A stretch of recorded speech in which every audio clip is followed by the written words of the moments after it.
Thank you. Good evening, everybody. Welcome to the Foxborough's Board of Selectmen April 2nd, Tuesday evening's meeting. I'll go over the agenda briefly. At 7 o'clock, we have citizens' input or items that were not anticipated 2 days in advance. 7:05, Chairman's update. At 7:10, we will be discussing the Inventus TIF agreement through the Town Manager, Kevin Pecos. At 7:55, we will be reviewing the annual town meeting warrant articles, and they are specifically all of the articles with the exception of the planning board zoning articles. So 1 through 5, 7 through 18, and then 28 through 29 we'll review tonight. And many of these are second and third time going through the process. At 8:20, we have asked Kevin to provide the board with his self-performance evaluation and review. And followed by next week, we'll be doing our own review based on that information. I'm sorry, not next week, in 2 weeks. And at 8:45, we're going to be going into executive session for 2 reasons. One, negotiations with non-union personnel, and then the second item is deployment of security personnel. And then we have several action items in between. Lynn, did you want to lead us in the pledge, please? I pledge allegiance to the flag of the United States of America and to the republic for which it stands, one nation, under God, indivisible, with liberty and justice for all. Thank you. So we'll start off at it being a few minutes after 7. If there's anyone that wants to speak at citizens' input, we just ask if you could go to the microphone and introduce yourself for the record. Hi, Bill Yukna, School Business Administrator. I've just come out of one of our negotiation sessions, and I'd like to ask the Selectmen's help on trying to get something moved forward here. We're in negotiations with 3 unions this year. We have a lineup of our top 3, so it's kind of nice timing-wise. But you adopted the GIC language, and for us to move forward, we need to get that whole program moving forward, because we will not get our contracts approved with the new language in it if that doesn't happen. So, we had meetings quite a while ago, actually months ago, relative to the adoption of that.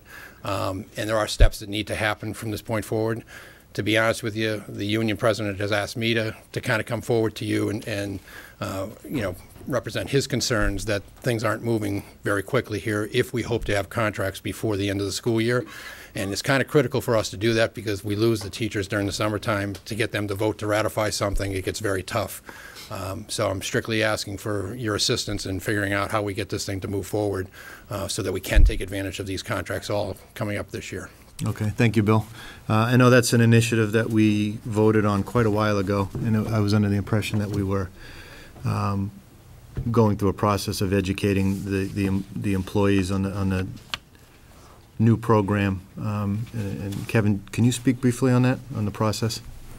The statute requires that once we have the rates, and we've had them for about 2 weeks now, we have to compute the savings associated with a variety of optional plan design changes which are presented to us. The plan design changes of the GIC plan, which is what the statute, Chapter 69 of the Acts of 2012 provides, would be, I don't think in any way exceptional to the active employees, but it would be somewhat devastating to the retirees. So rather than, and we are required by law to implement them universally. So rather than implement those changes on the retirees and have what I believe would be a very harmful effect, we have been working on an alternative that does make some plan design changes, but only makes roughly half as much of a change, and to do it in a way that actually ends up benefiting the retirees. This is exceptionally complicated work, as you can imagine. It's now complete.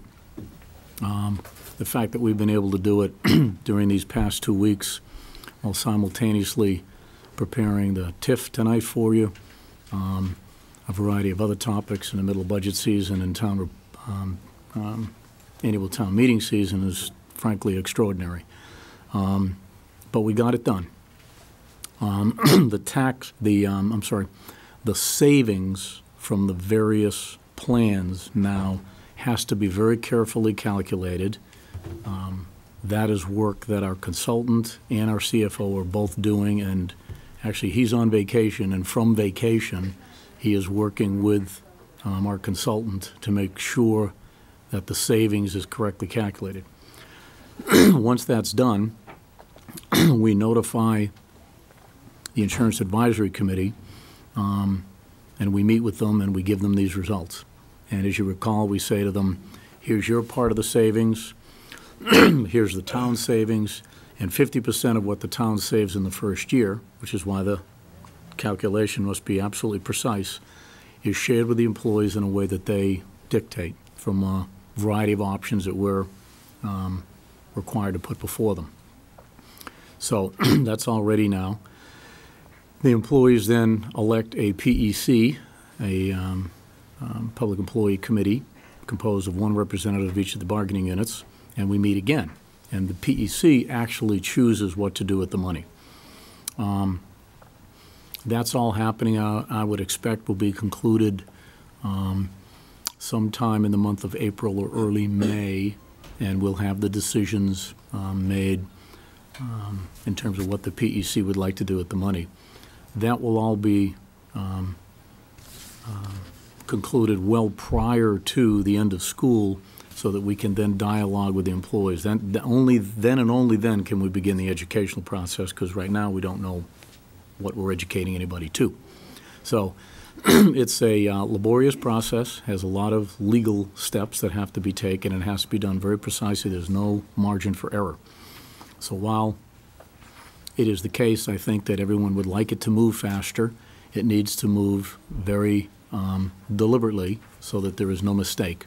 A procedural mistake will cause us to not be able to implement it this September, which would put our budget somewhere around $500,000 in arrears.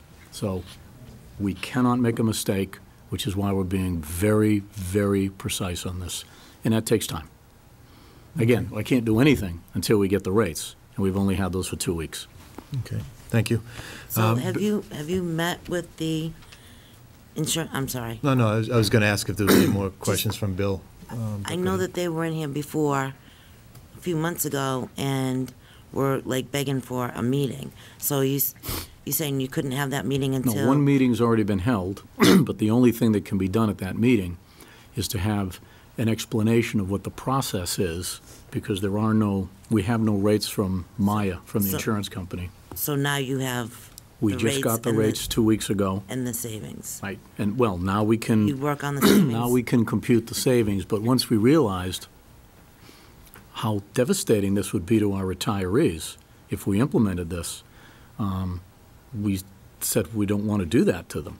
So it took us some time to develop an alternative plan, which is basically halfway between where we are, where we could go. And we've added some other structure to the benefit to the plan design, so that this will actually end up being quite beneficial to retirees. But the potential is to save each retiree $1,000 a year. And believe me, that's not the kind of thing that happens by happenstance. That's very hard work and a lot of discussion in order to produce a plan design that'll do that. But we're pretty confident we're going to do that for our retirees. So at the same time we're increasing their out-of-pocket, we're saving them $1,000 on their premium. So we've got something that we think is a good plan design, and now we can move forward with. But that all takes a lot of time.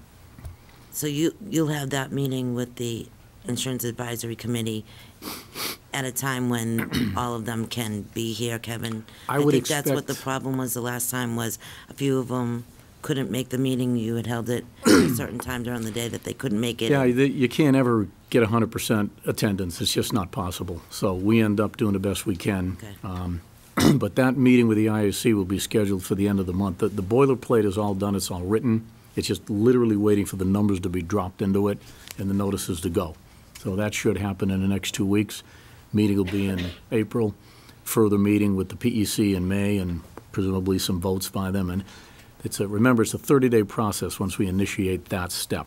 So, but I don't want to. The PEC. I don't. Right, but I don't want to hold them to 30 days. If the PEC feels it needs a little more time, we'd like to give it to them.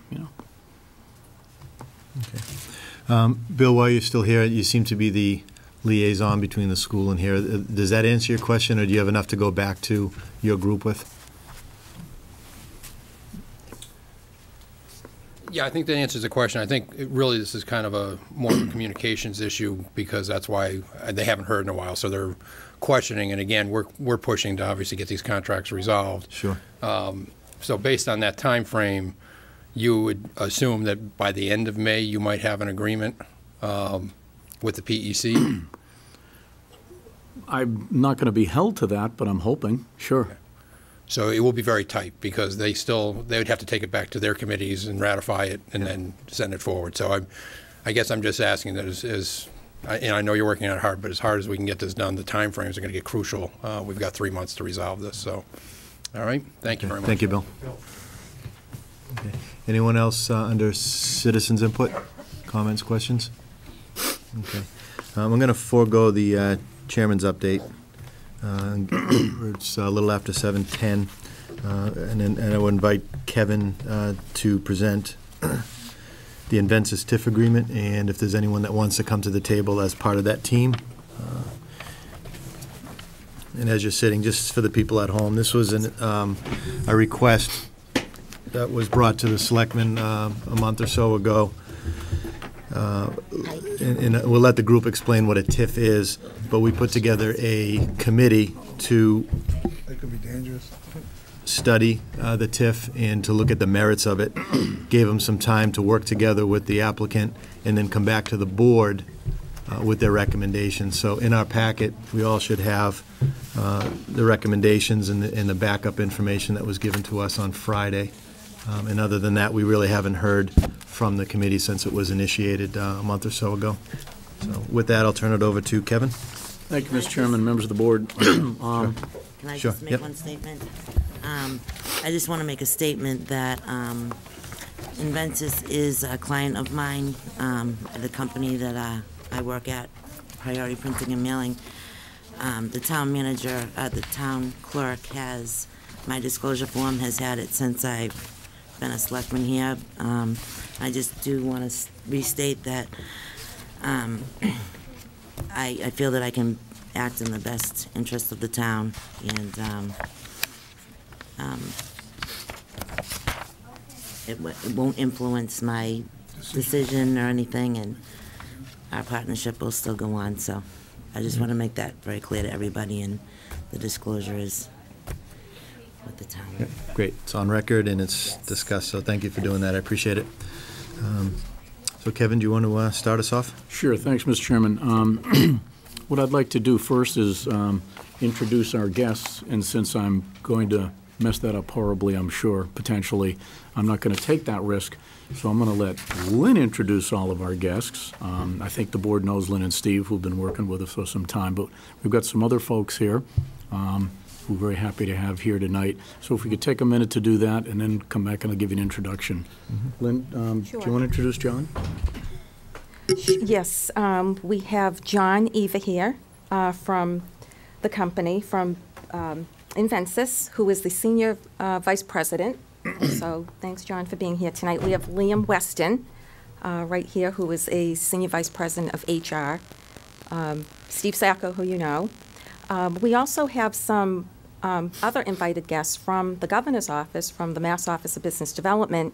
We have Rob Anderson here. Thanks, Rob. Regional Director for the Mass Office of Business Development. Representative Barrows.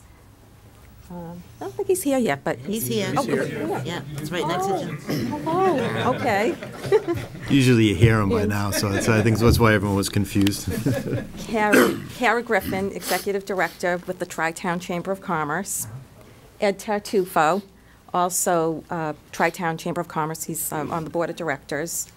Tim Keneally, Tri-Town Chamber of Commerce, Economic Development Director, Economic Development Chair. And there are also several other Foxborough residents here. Okay, great. As well.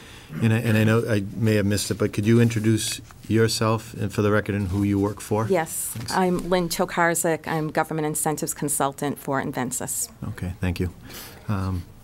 And Kevin, could you just introduce who was on the committee that you've Sure. been working with? Happy to, Mr. There's a Chairman. lot of people were just introduced. We've got Town Council Dick Gelman and Cindy Amara right here up at the table with us. Bill Caspara, Building Commissioner. Randy Scollins, Finance Director, is away on vacation. Hannah Simmons. Hannah, where are you? Oh, there you are. Chief Assessor. Sharon Wasson, Town Planner. And Kathy McCabe, I don't know if Kathy is here tonight.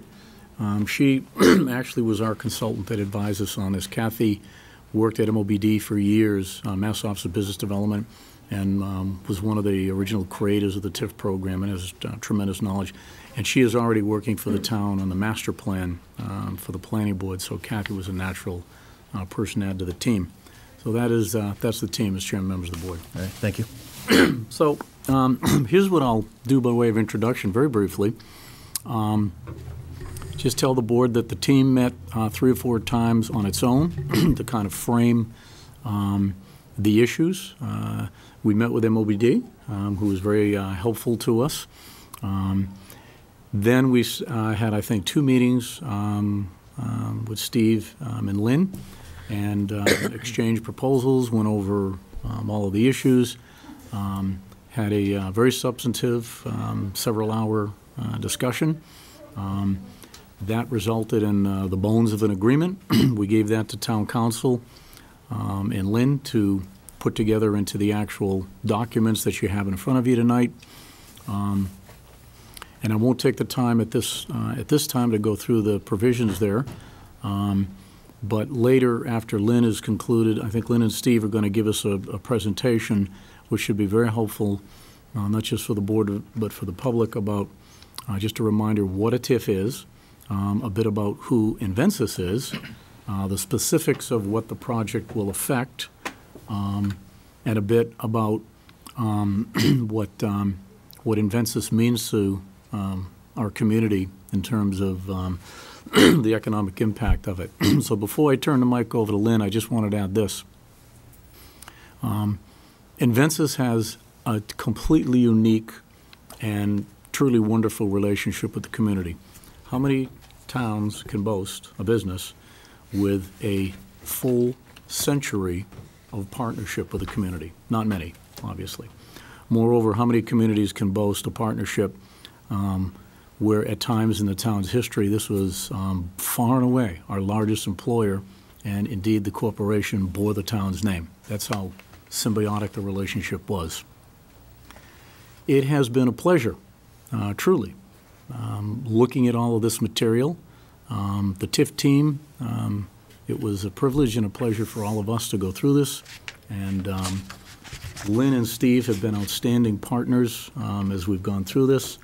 And I have to tell you, gentlemen, that Steve has been an outstanding representative of Invensis and has done you proud as your spokesperson here, as has Lynn. And the team, in conclusion, is very proud and very pleased to recommend to the board that you approve the TIF yourselves and send it on to town meeting with approval for final ratification. And having said that, I'll turn it over to Lynn and to Steve, who will take you through a PowerPoint presentation, and then hopefully take the mic back for a couple more highlights at the end about what's actually in the agreement. Okay. And before you say, if I could just, on a bigger picture, there's some people here that I don't know if people want to speak pro or against, but I think let's take the presentation, and before the board goes into dialogue, I think we'll turn it over if people want to speak. So we get some more information. And the only thing I ask is if it's repetitive for the same thing over and over, just listen to the person before you and maybe paraphrase a little bit. Okay. Thank you. Sorry. Okay, great. First of all, I'd like to thank the board for allowing us to come and sit with you tonight, and also thank the TIF team. I do have to say this was a very collaborative and open effort between the company and the representatives of the TIF team, and it's something that we're presenting together. I've got a few slides here that I'll go through and then turn it over to Lynn, and I'll try to do this with my back to the projector here, so if you want to go to the next slide. And as Kevin mentioned, I'll run through a little bit about the company for those people that didn't have the benefit of hearing what we said a few weeks ago. And then Lynn will talk a little bit about the TIF and the proposal and things like that. So as Kevin mentioned, the Invensys is a global technology company. We've got operations in more than 50 countries. And what we do is we really help our customers to kind of monitor, control, and automate their industrial processes and products. We do a little bit of everything. We create software. We make equipment. We do some engineering and consulting.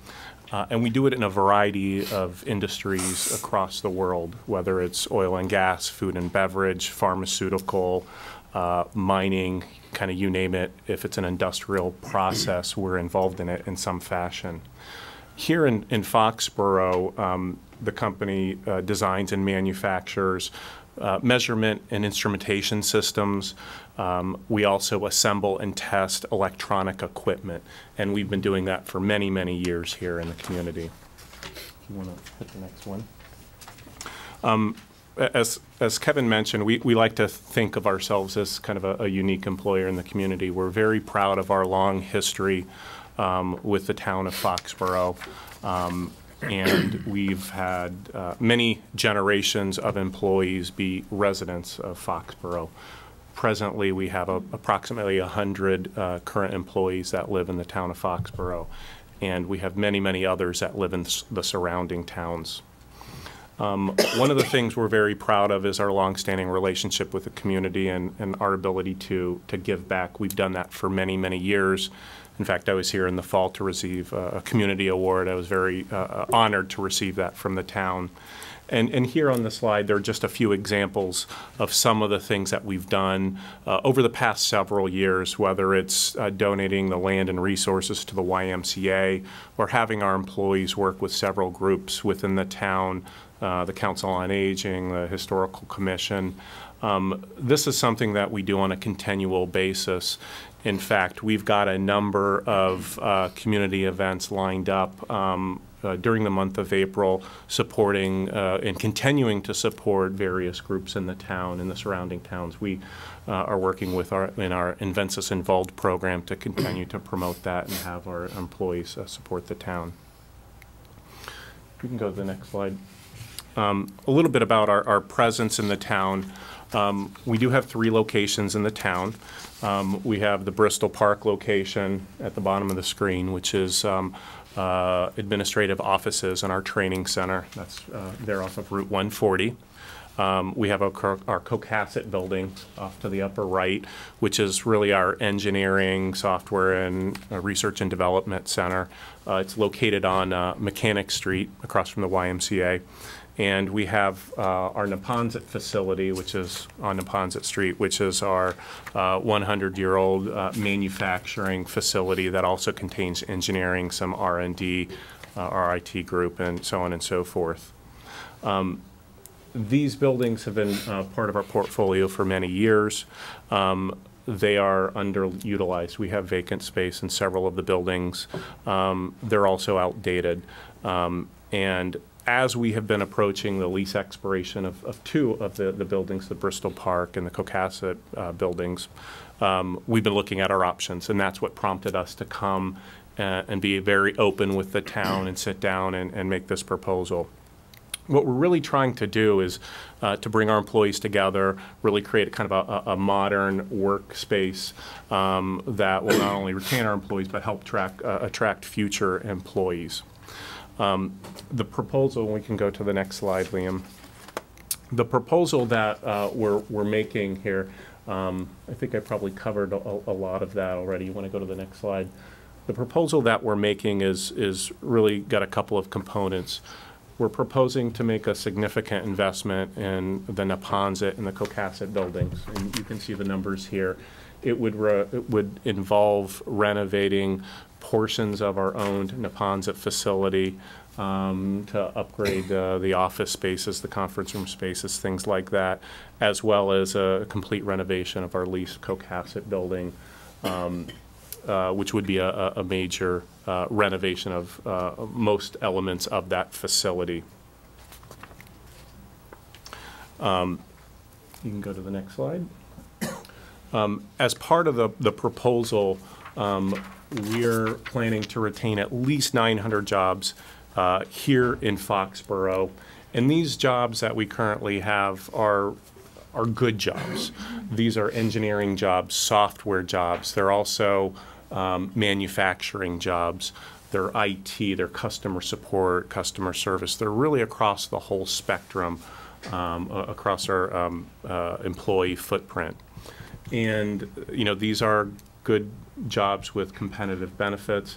And like we talked about before, it's something we're very proud of, to be part of this community and to have many of the residents also as employees of our company. I'm going to turn it over to Lynn, who's going to talk a little bit about some of the economic impacts and also some of the TIF information. Okay, so the company, as you can hear, Invensys is a significant taxpayer and significant, one of the major employers here in Foxborough. And they're also, as well as the community involvement, where they're embedded in the community and have very deep roots, the company and its employees are spending significant dollars, an estimated $6 million, with anywhere from hotels, corporate catering, auto repair, office supplies, printing, some of the different companies they're using. You know, in Foxborough, there are actually 3 hotels, the Courtyard, the Residence Inn, the Renaissance at Patriot Place. So they are a significant user, and we'll go into some of the numbers of how many rooms a year they're actually taking. Restaurants such as the Asian Ginger, Christina's, Omega Pizza, you know, they're calling constantly for trainings and having things delivered, having food delivered for the various corporate events. As well as when they do have training, they have individuals, customers that are coming in from all over the world, and they're coming in 6 at a time, sometimes a dozen at a time, and they're staying in Foxborough for long periods of time. So you can see how that spending just adds up as a result of Invensys. And then also on the industrial services side, there are several engineering companies here that they're using, and some local design companies, and many more. So this is a company, as you know, that they do think locally. So on the next slide, and so mentioning the restaurants and the hotels, there are some significant hotel and meals taxes that are also generated as a result of Invensys' presence here in Foxborough.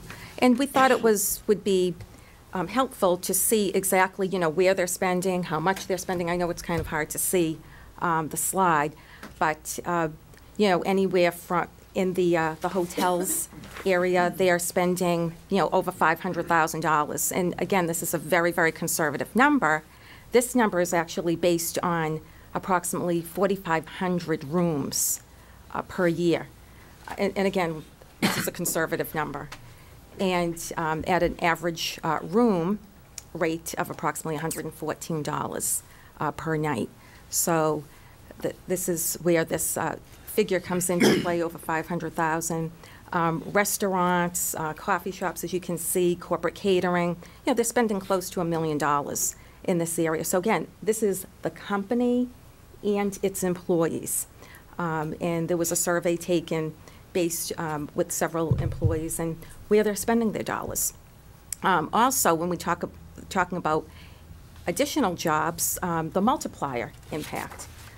Based on an estimated $30 million construction spend, there's expected to be approximately 255 construction jobs creators, whether they're carpenters, painters, plumbers, electricians.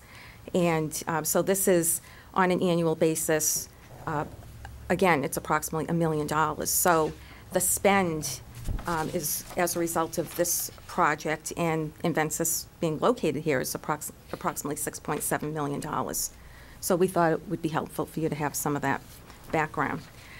So now we'll talk about the government incentives. And As you know, Invencis is applying for a TIF, and a TIF is a tool under the state's Economic Development Incentive Program, which is known as tax increment financing. This is the local tool that can assist companies to make decisions, to make investments in their business, while in this particular case retaining jobs. This is a program administered by Rob Anderson's office, the Mass Office of Business Development. A TIF is a sliding scale incremental tax exemption based on the proposed incentive. So basically, in layman's terms, tax incentives on existing property, the town doesn't lose a dime on any existing taxes.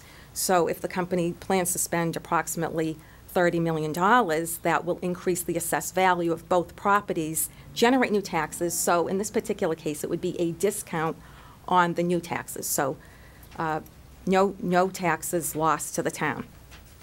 And so we do have a slide to talk about the TIF numbers, but Steve is going to talk for a minute about why incentives are important to the company. Yeah, like I said at the beginning, this is a significant proposal and investment for the company. And like most companies, we do have a very competitive environment, and we do make good financially sound decisions. What we wanted to do is to come meet with the town and really create a partnership, hopefully a win-win situation for both the town and the company. And we wanted to do that in a kind of very collaborative, open manner. And what I hope to do is to be able to continue that good, strong relationship that we've developed and strengthened over the last several weeks as we've gone through this process together.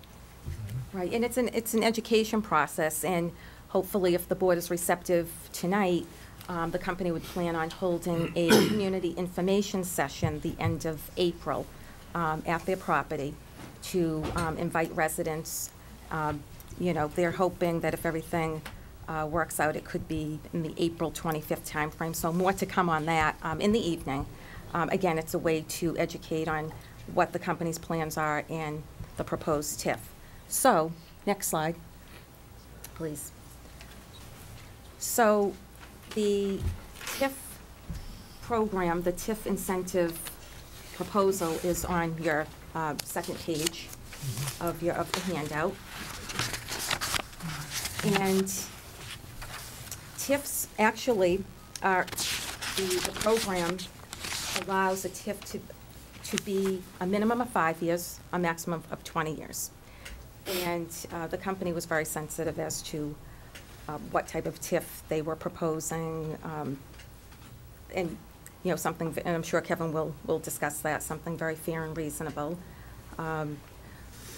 Reviewed along with the town all of the TIFs that were that have been approved in this region, other parts of Massachusetts. What's been happening with TIFs. So there's a lot of research that's been done, by the board, with all due respect to the TIF team.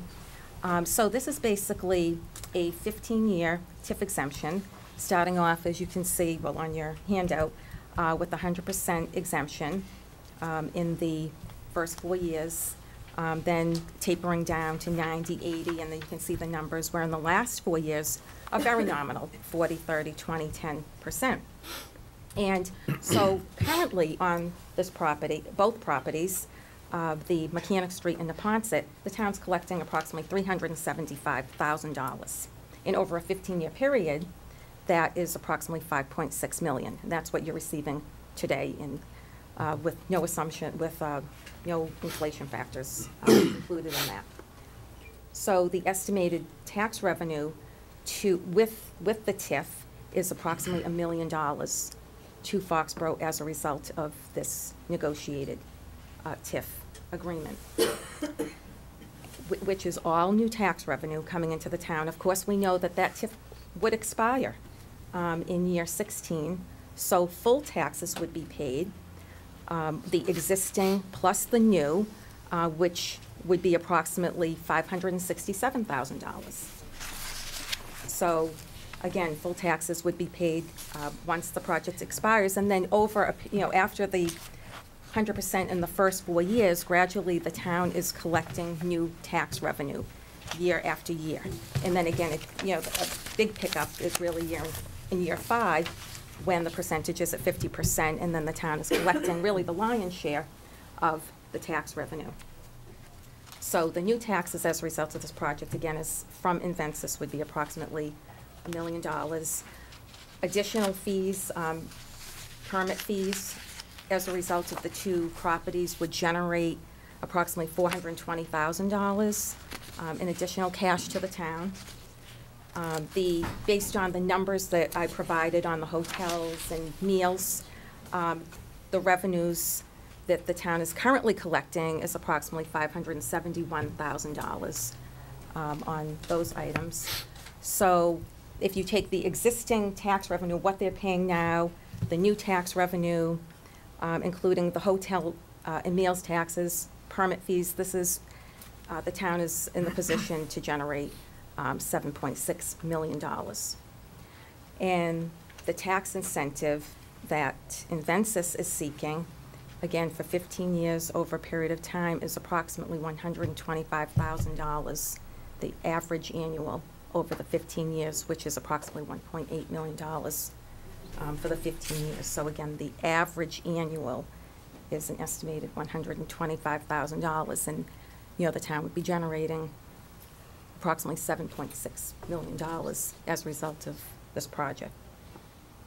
So I wanted to walk through those numbers, and there are all kinds of worksheets and spreadsheets and everything else, but we thought that this it would, in layman's terms, because of course this needs to be presented to town meeting voters, a similar format would be presented as far as handouts, any type of information session, to make sure that they understand that this is new tax revenue. Without this, without the investment, the town would continue to collect what they're currently receiving, and with the incentive, the town would collect what they're currently receiving as well, plus more. So that's the overview on this proposal, and I'll turn it over to Kevin, who can share with you the process. Great. Thanks, Lynn. Thank you, Lynn. So here's the question that the TIF team was faced with answering. Why would a community willingly forgive $1.8 million in taxes, approximately, to a business, to keep a business in the community? Well, because that's exactly what a TIF is. Remember, a TIF is not asking us to forgive taxes that currently exist. A TIF is asking us to forego a portion of future taxes in return for something. TIFs are common in Massachusetts. There's been dozens, if not hundreds of them done. Our neighbor in Mansfield has used TIFs with great success to help populate its industrial park. TIFs are generally only given under 1 or 2 limited sets of circumstances, either to attract a business to come to the community, which might not otherwise come, or to retain a business which might otherwise leave. Now, in this case, we're dealing with a business which might otherwise leave. So, how do we assess whether we should recommend to the taxpayers that they forgive that amount of taxation in order to keep Invencis here? We start by researching who Invencis is, and we did a lot of research about this company. This is a multinational, huge company, cutting-edge technology, exceptionally well-positioned in terms of the financial health of the company and cash assets. It is extremely well thought of in the international community. Lots of big companies would love to own Invencis if they could. I don't think they'll succeed. So that's the first thing we wanted to be sure of. This is a good company that's going to be around for a while. Clearly they are. Second question we ask ourselves, is it likely that they would in fact leave? Now, one thing I want to make absolutely clear to the board and to the public. Invencis has never acted in an overbearing or threatening manner. That has simply not been the way they've conducted this negotiation. They have conducted it, as we would hope, as a good business partner who tells us plainly that it is part of their financial analysis such that in order for them to invest $33 million, they need to be able to get part of that back, $1.8 million. That's what makes it work for them. Now, we're not in a position to evaluate in any meaningful way what Invensys's finances look like. They're not required to share them with us, and no corporation in their right mind would ever do so. But we do know a few things with which we can judge, is it likely that they might leave? And the answer to the question is yes. You've all seen the publicity. You've seen the newspaper stories. You know about the manufacturing facility that they have elsewhere in the country, that they have corporate ownership elsewhere in the country. So is it possible that they might relocate? Of course it is. Absolutely. So at the end of the day, what we do is we look at that question and we say, what would we lose? There is no way for us to know dispositively, if we don't approve this TIF, that Invensys will or will not leave. We have to take someone on face value when they tell us that they might. So the TIF team finally decided to look at this question from the only logical way you can look at it. If they leave, what do we lose? If we don't grant this and it becomes in their corporate interest to relocate, what do we lose? You've seen the presentation. In economic circles, it's generally considered that the multiplier, i.e. the spin-off benefit that occurs from a given kind of a business, is highest with manufacturing. This is a hardcore, solid manufacturing business. This is the kind of business that towns go hugely out of their way to get. And indeed, it can well be said, every state in the country has a TIF-like program. They call them different names, but they all have a program like this. If Invensys were to say to some town in Texas, we'll go there if you give us a TIF, I will guarantee you that that town in Texas will give them a TIF. Guaranteed. Because any community would do anything it could within reason to attract a business like this. Well, we've got one. And so it simply makes no intelligent sense to roll the dice and lose them. It makes no intelligent sense.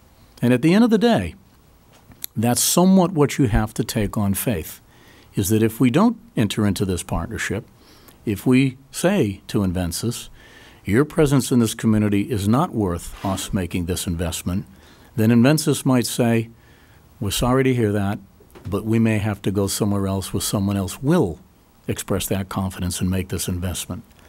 And the best part of this, and it truly is the case, these numbers that Lynn just went over were supplied by Lynn, not by the town. So I can't say with absolute confidence that the multiplier effect on all this is absolutely accurate. We didn't call all the hotels and ask how many stays were there. But we have a pretty good level of assurance based on the relationship that that information is accurate. But as you can see, even if we were off by a factor of 2 or 3 or even 4, we still derive as a community more economic benefit from Invensys' presence than we're giving up. And here's the best. This is a temporary forgiveness of taxes, not permanent. Each year, we get a little more of the value of what that $33 million investment produces.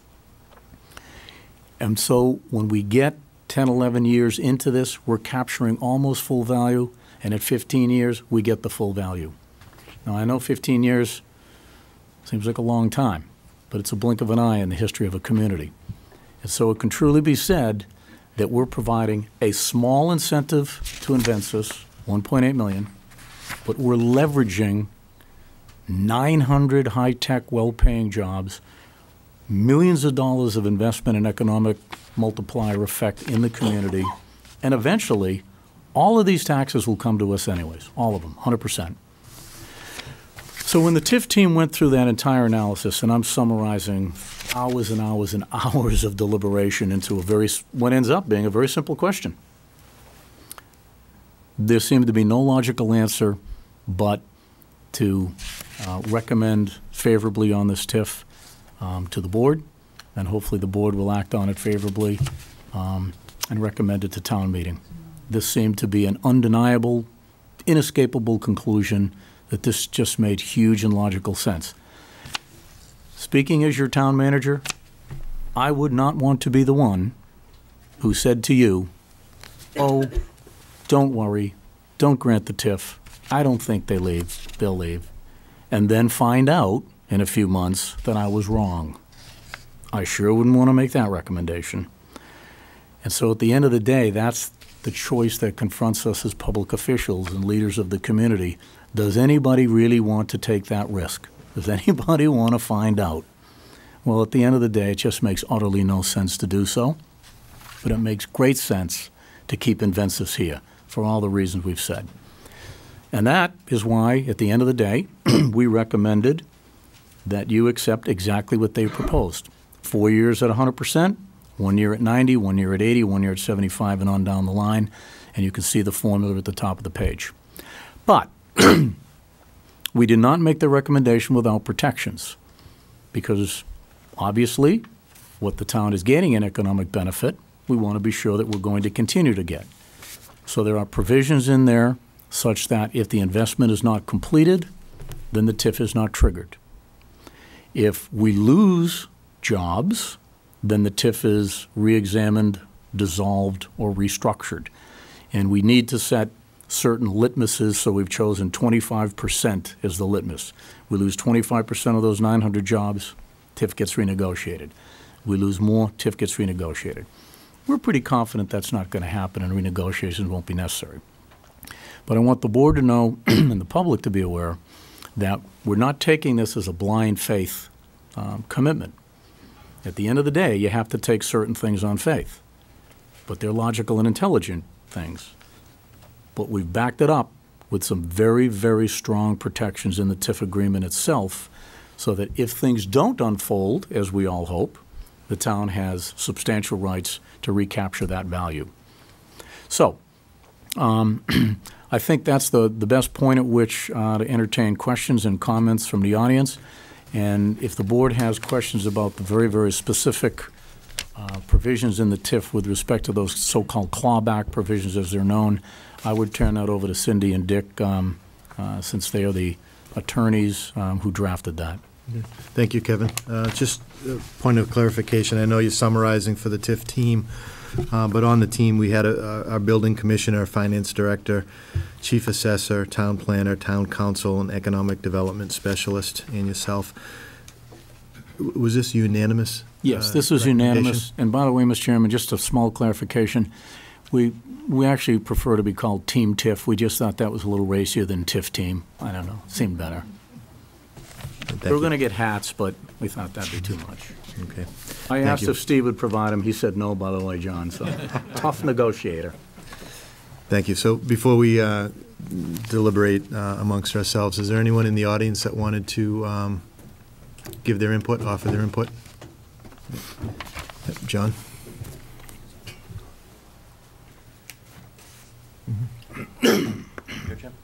Yeah, it's the only space left. John Spinney, 24 Windsor Drive.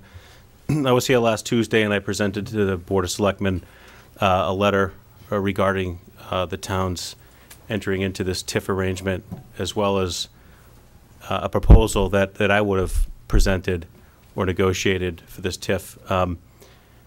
I will go on record as saying that I originally would never want a TIF in the town, because I think it's all about the businesses that get the break and not the town, because you can see by the schedule.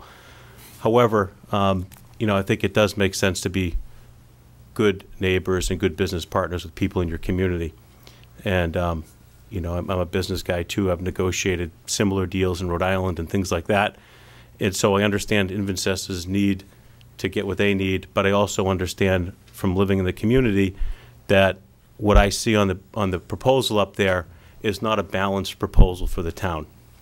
And that's why I came last Tuesday and presented to the board before this group got here, was to hopefully get the message back to the negotiating team that a 4 years of 100% exemption and us not even getting to 50% by year 11 is really not balanced. And I would not accept this TIF the way it's presented, and I would not go to town meeting and recommend this TIF the way it's presented until we get a little more balance to the structure on the exemption. The other thing I mentioned to the board last week, and we couldn't really talk about it at much length, was the lack of protections for us in the event that they do a sale leaseback at the building over there on Neponset Street and create a tremendous amount more value to that asset because they put a 15-year lease under it at whatever the coupon is, and when you do the DCF on that, suddenly it's worth a lot more than the base year valuation that we have at the assessor's office. And I don't see any protections in the document for that. I didn't have time to read every word, but I did flip through it this afternoon, and I didn't see that protection in there for the town. If I'd missed it, then maybe somebody can correct me after. And with respect to the protections for the 250 jobs, I don't remember, maybe one of the experts can refresh my memory, but these are not like local laws. These are at the state level, so there are requirements if you get a TIF to either maintain employment or add employment. So I'm wondering what the minimums are for a TIF, and to say we're protecting ourselves by not letting 250 jobs go without renegotiating, I think is really not in the best interest of the town. 250 jobs is a significant amount of jobs that somebody down in Texas would be more than willing to do a TIF, a 121A agreement, whatever you want to call it, in the other state. And so, we can lose 250 jobs, lose a portion of that hotel revenue and the other revenue from the meals, and we get no increase in our tax revenue at all as a result of those 250 jobs leaving. It's only after that we actually get the chance to look at this particular TIF. So I don't really think that is in the best interest of the town. The other, I've got a couple other points. Let me think of the other points I had. The whole concept of, if we don't do this, Invensys is going to take 900 jobs and leave. Let me tell you something. You can do the math on your iPhone, and if they fired one person that makes $110,000 a year plus benefits and multiply that by 15 years, they'd get the $1.9 million they want to save. So is it really like the $1.9 million and you're going to move everybody if you don't get the $1.9 million? Because if you just fired one person, you can get your cost save. So that's another reason why I think it could be more balanced, because they could achieve their expense reductions very easily if the real goal here was to save 1.9 million. So I don't really buy that. I don't also think that it's easy for them to move 900 six-figure jobs, as the town accountant or the town manager said to me a week or two ago, that skilled engineers, a lot of them, from here to Texas. They could probably do it if they did 247 of them, and they'd still get their TIF, and they'd still get the TIF in Dallas. But again, there's just not enough teeth in this TIF to protect the town. And I didn't hear our proposal. What I heard was they came to us and our TIF group, our TIF team, or whatever hat you want to wear. They just signed up for this. I don't really understand, Board of Selectmen, where the negotiation was. I'm a CPA. I've done these things before. I'm sure there's other people around town that have done these things before, and I don't see where our proposal was. Did we present the proposal to them when they came to us with their proposal? Or are we just going to sit here and say, they're going to take the 900 jobs if we don't give them this TIF? You know, that's not a good way to do business either. I mean, there should be some middle ground. And the last point I'm going to make is, and I said this in my letter to the board last week when I was here, we have a bigger taxpayer than Invensys. We might even have other taxpayers bigger than Invensys. I don't know. But I know there's a big one down on Route 1, and they've got 200 acres to develop. And if we're doing a TIF for a $375,000 a year taxpayer, and we're going to give away those terms, the next person up here is going to say, you know what? I'm your biggest taxpayer. I want most favored nation status, and I want better than that. And I don't mind giving a TIF to develop 200 acres down in Route 1, where we're going to put a hotel, we're going to put other businesses, we may be office parks. I don't know what he's going to do down there. But I'll tell you what, with 200 acres to develop, I wouldn't want to give this away and then have him negotiating with us and saying, hey, we want 5 or 6 years at 100, and then we'll scale it down from there. Last point, why is it 15 years? Why isn't it 10? Like I presented to the board last week in a balanced approach to start at 100 in year 1 and decrement the schedule by 6 2/3% every year to get us down to 0 in year 15. To me, that's pretty damn fair. Invensys gives up another $350,000 in that equation. You know, they get primarily what they wanted. You know, I think that's balanced. And I asked for the ability to look at the valuation of the sale leaseback on the current building they own, and if they enter into a 15-year lease or some other long-term lease in the current building they're in, and you know, and this value creation there. Finally, they're going to exit Bristol Park, 2015. I don't know how many square feet are there, but you know, that's going to be incremental economic benefit to them by moving out and consolidating to the 2 locations here. You didn't see that anywhere in their analysis of what they were going to save in terms of doing that. You know, it all came back to what we were going to be getting in this 15-year deal. And everything kind of reminded me of like when you go to the car dealer and they break it down to like how much it costs for a day. This was the inverse. If we add up everything for 15 years, this is all the revenue you're going to get for meals tax and all the revenue you're going to get for all these other incremental things. And then look, you're going to get like $6 million over the 15 years. It's like, yeah, I know, I get that. But let's look at it like, you know, at face value. And the bottom line is, it's not a good deal for the town. Go back to the negotiating table. Be fair about it. I'm not saying being a jerk about it, but I don't think it's balanced. I don't think we have the protections, and I would not recommend this as an advisory committee member to the advisory committee to bring it to town meeting for vote. Thank you. Right. Thank you, John. Jim? Yeah, let's, I've got 5 or 6 points, but Yeah. I understand we can go back and forth, but let me just keep hearing from the audience, and then we'll kind of do a composite at the end. Hi, thank you. Kristen Papiano, 30 Carpenter Street. I am no TIF expert. I don't have any business experience with this sort of thing. I will probably not have anything as insightful to say as Mr. Spinney, but just a couple of things that crossed my mind. When I first saw this discussion come up in the papers, I was curious about it because it seems like, of course, we'd want to try to keep a good corporate citizen here in town. There are a lot of examples of TIFs that have been done in Massachusetts published online. 15 years for this amount of capital investment is a very long time compared to what I saw online.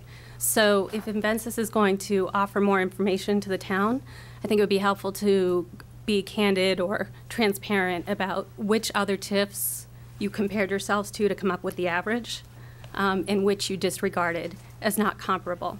Because from what I could see, this is a very, very long time frame. And the other part was, I did think we had a negotiating committee, so I'm not clear as a citizen if this is exactly what Invensys proposed initially, or if we did negotiate to come up with some favorable terms for the town, because obviously Invensys would come forward with their best out of the box. So that's something that I'd like to hear more about, too, from our committee. Okay. Thank you. And your name again, I'm sorry? It's Kristen Papiano. Okay, thank you. Yep. Okay, anyone else from the audience? Yep. Sure, go ahead, Ed. Mr. Chairman, my name is Ed Tartufo. I'm a director of the Tri-Town Chamber of Commerce and been involved with the 3 towns in the Chamber of Commerce for more than 20 years. And during that time, I've had a chance to work with about a dozen TIFs in mainly Mansfield and Norton. And I'll just relate some experiences. And I've taken some notes as we've gone through this process over the past month that I think I'd like to try to address. The beauty of a TIF is that it's total local control, and it's totally within your purview to accept that or reject it. You've had a TIF committee that's come together that's probably been enlightened and learned a lot about the company and about the community to try to put a TIF forward to the town meeting voters. So you've got a chance to vet out the applicant through your local TIF committee and really come to a conclusion as to what you want to recommend. I'm not here to say that this is the best TIF in the world or the worst TIF in the world, but I do know that a lot of communities have done them. As far as speaking to the issue about they could move to Texas, they don't have to move to Texas. I think we've talked about this the last month that I was here. They could move 5 miles down the street.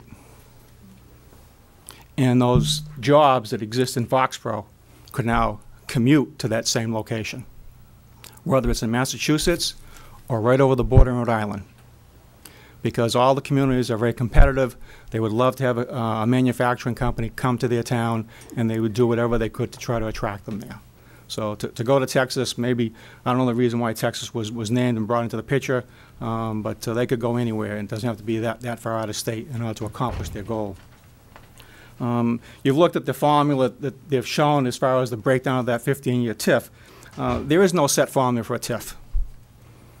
You know, I think I may have left a chart the last time. I know I had a more detailed one that I may have sent to the town manager, which had the breakdown by percentages and the number of years as to how those were done. A lot of those TIFs are front-loaded. And the reason why they're front-loaded is because there's a lot of capital investment in those beginning years. And they're trying to recoup as much of that as they can, as early as they can. And then there's a descending order to that with a smaller TIF as it goes on. There's no set number of years either. And we've seen some TIFs that have gone for 10 years and some that have gone for 20 years. And so there's no set formula to that. It's also not, there's no legal precedent to this. Just because you've granted a TIF, you judge each one on its merits. And whether someone is applying for a TIF in the future on Route 1 or on Main Street, that's still within your local discretion and choice as a TIF committee, as a board of selectmen, and then your town meeting voters to make that choice when it's presented to them.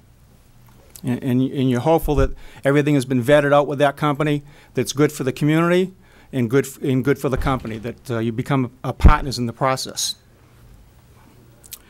I know some people have said that, you know, that the TIFs really don't work. Well, when a TIF fails, the big loser is the company. If that TIF or that company moves out of town, sure, you still collect the tax dollars, but you've lost those jobs. And those jobs provide a spin-off to other jobs. Now, you've got a major company that has 900 plus employees, but that company provides jobs for the smaller businesses within your community and the neighboring communities. And it just doesn't affect only Foxborough. It affects your neighbors, because not everybody works at the company, lives in the town. As we've seen, I think it was mentioned, maybe there's 100 Foxborough residents that work at the company. Well, there's another 500 that live within the border towns around us. So, you know, I think we've seen other companies. We can all relate to experiences where we've seen manufacturing companies leave town. Texas Instrument in Attleboro, Jostens, Balfour's. You know, when they've left town, we had relatives, or maybe even your own self was working at one of those companies that lost a job when they left town. So it has a major impact on everyone around us. You know, some people try to relate this to the deal that Kurt Schilling got down in Rhode Island. Well, I don't care how many bloody socks Kurt Schilling had, or how many no-hitters he might have pitched, but if he came to my town and asked for a TIF, he wouldn't have gotten it. Because there would have been a process that we would have gone through and sat at the table with a TIF committee that would have found the reasons for giving a TIF to a company. And Rhode Island was a different animal altogether. They gave him money.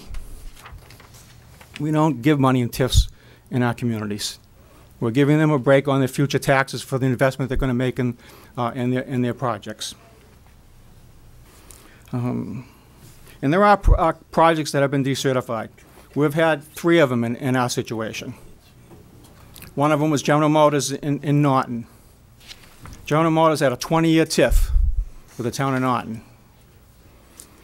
They didn't have a lot of employees, but they had a huge 400,000 square foot building. When they left town, they were decertified. When they went to Norton, the taxes on that piece of property was $20,999. When they were decertified, that tax bill went to $95,000. Eventually, it went to $143,000. And now that tax bill that Horizon Beverage pays is $266,000 to the town of Norton. And the reason why that tax bill got to $266,000 is because the project was decertified when General Motors left town. So the town actually got a windfall when General Motors said goodbye, and we waved goodbye to them, and got a great company that came into Norton with 250 jobs. We had 2 other companies called Spherix and Innovative Spinal Technologies, where they're located in the Mansfield Industrial Park. They were venture capital startups, had tons of money. The executives in that company ran through $60 million very quickly, and they left town. When they left town, the taxes increased on their property. The tax bill is still being paid. The town did not lose any money. The town actually benefited because we had an increase in taxes. So, you know, I hope I didn't repeat some of the same things that I did before, but there are a few things I just wanted to address, and I'm not here to say that this is the TIF that Foxborough should approve.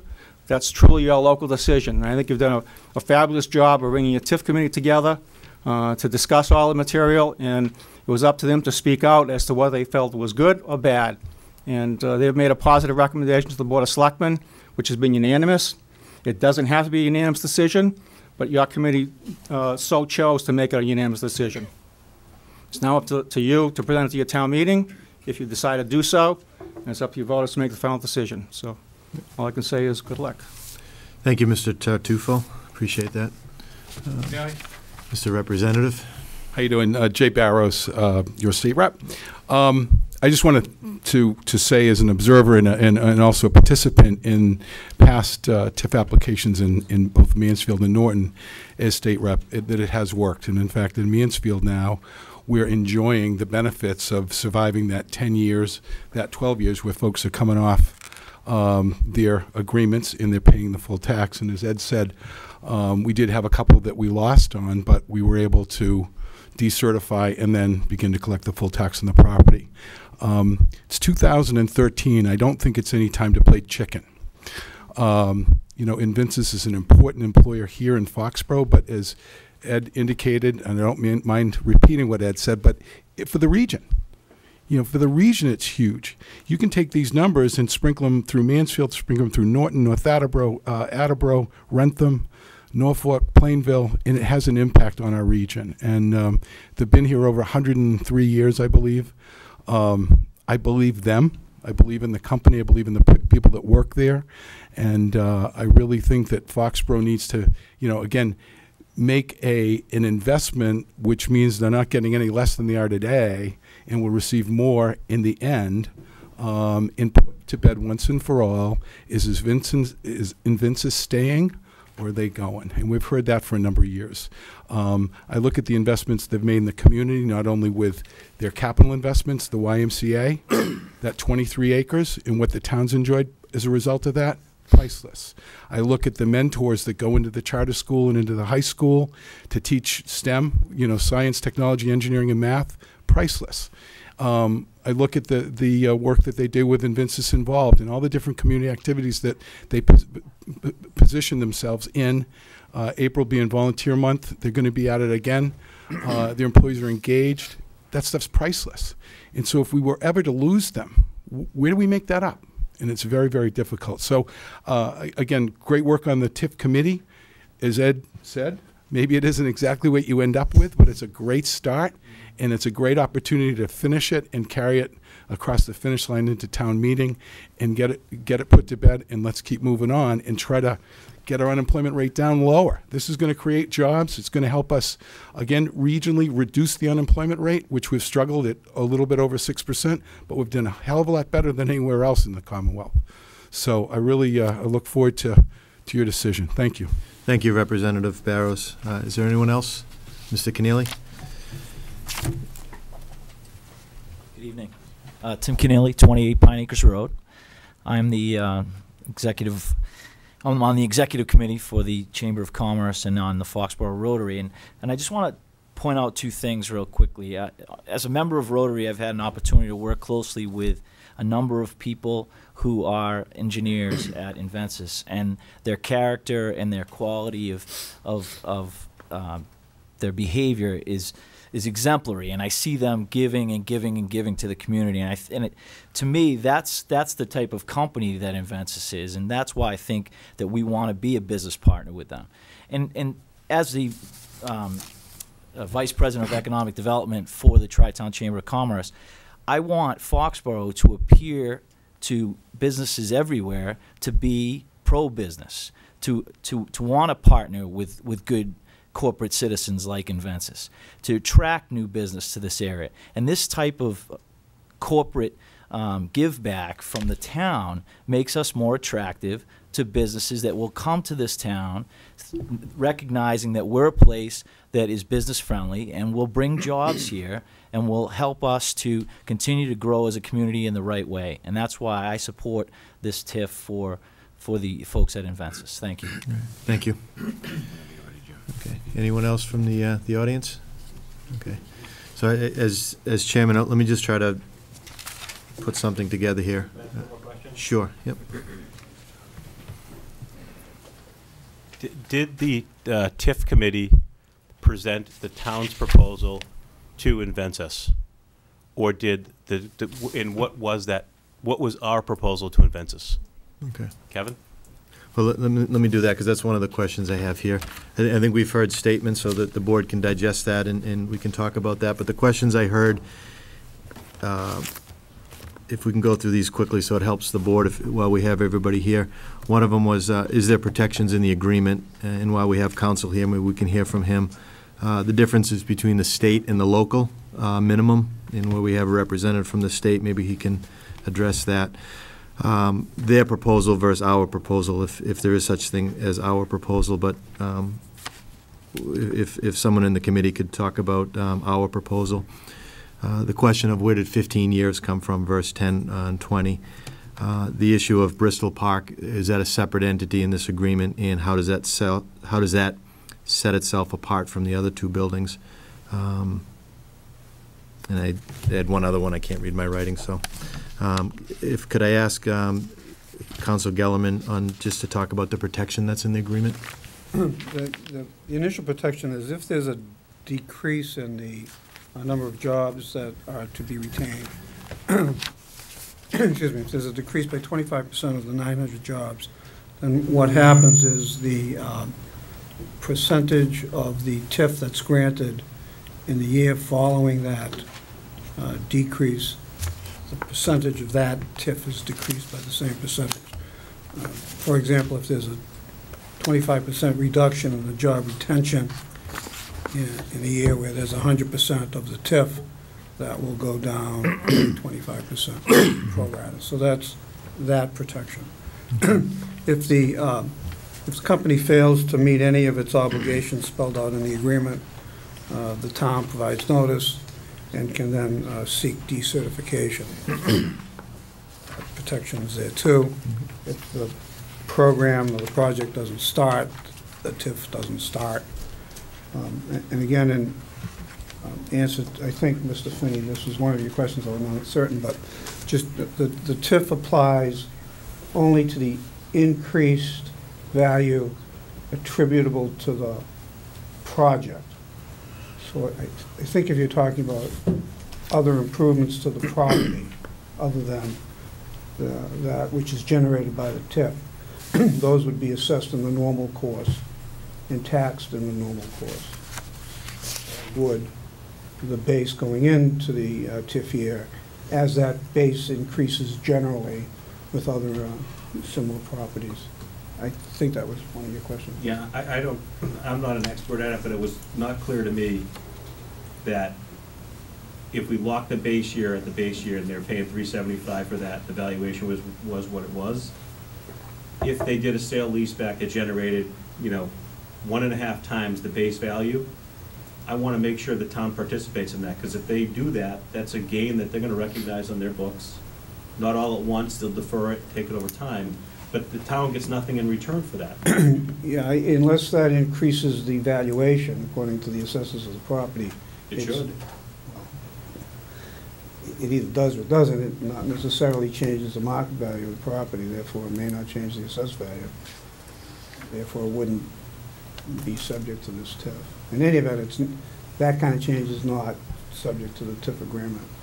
And we have the assessor here, but I don't think that kind of change changes assessed values, but that's up to them. I think it's important. I think it's an important item to understand, especially if we lock ourselves. Mr. Finney, I hate to ask you, but you've got to either come to the microphone or stand directly under that big one there, yes, just so that people at home can hear you. I think it's important, Mr. Chairman, that if we end up at a 15-year TIF the way it's presented here, and that's what we end up with, then if they actually do a sale leaseback transaction that generates a gain that they get to recognize in their books, and the town gets no incremental tax benefit for that, again, that's another unbalanced part of the TIF for me. And until I think we nail that down definitively, whether it's explicitly in the agreement, that if the company enters into a sale leaseback that generates a valuation that's above the base year, the town will participate in that increased valuation. I think that's only fair.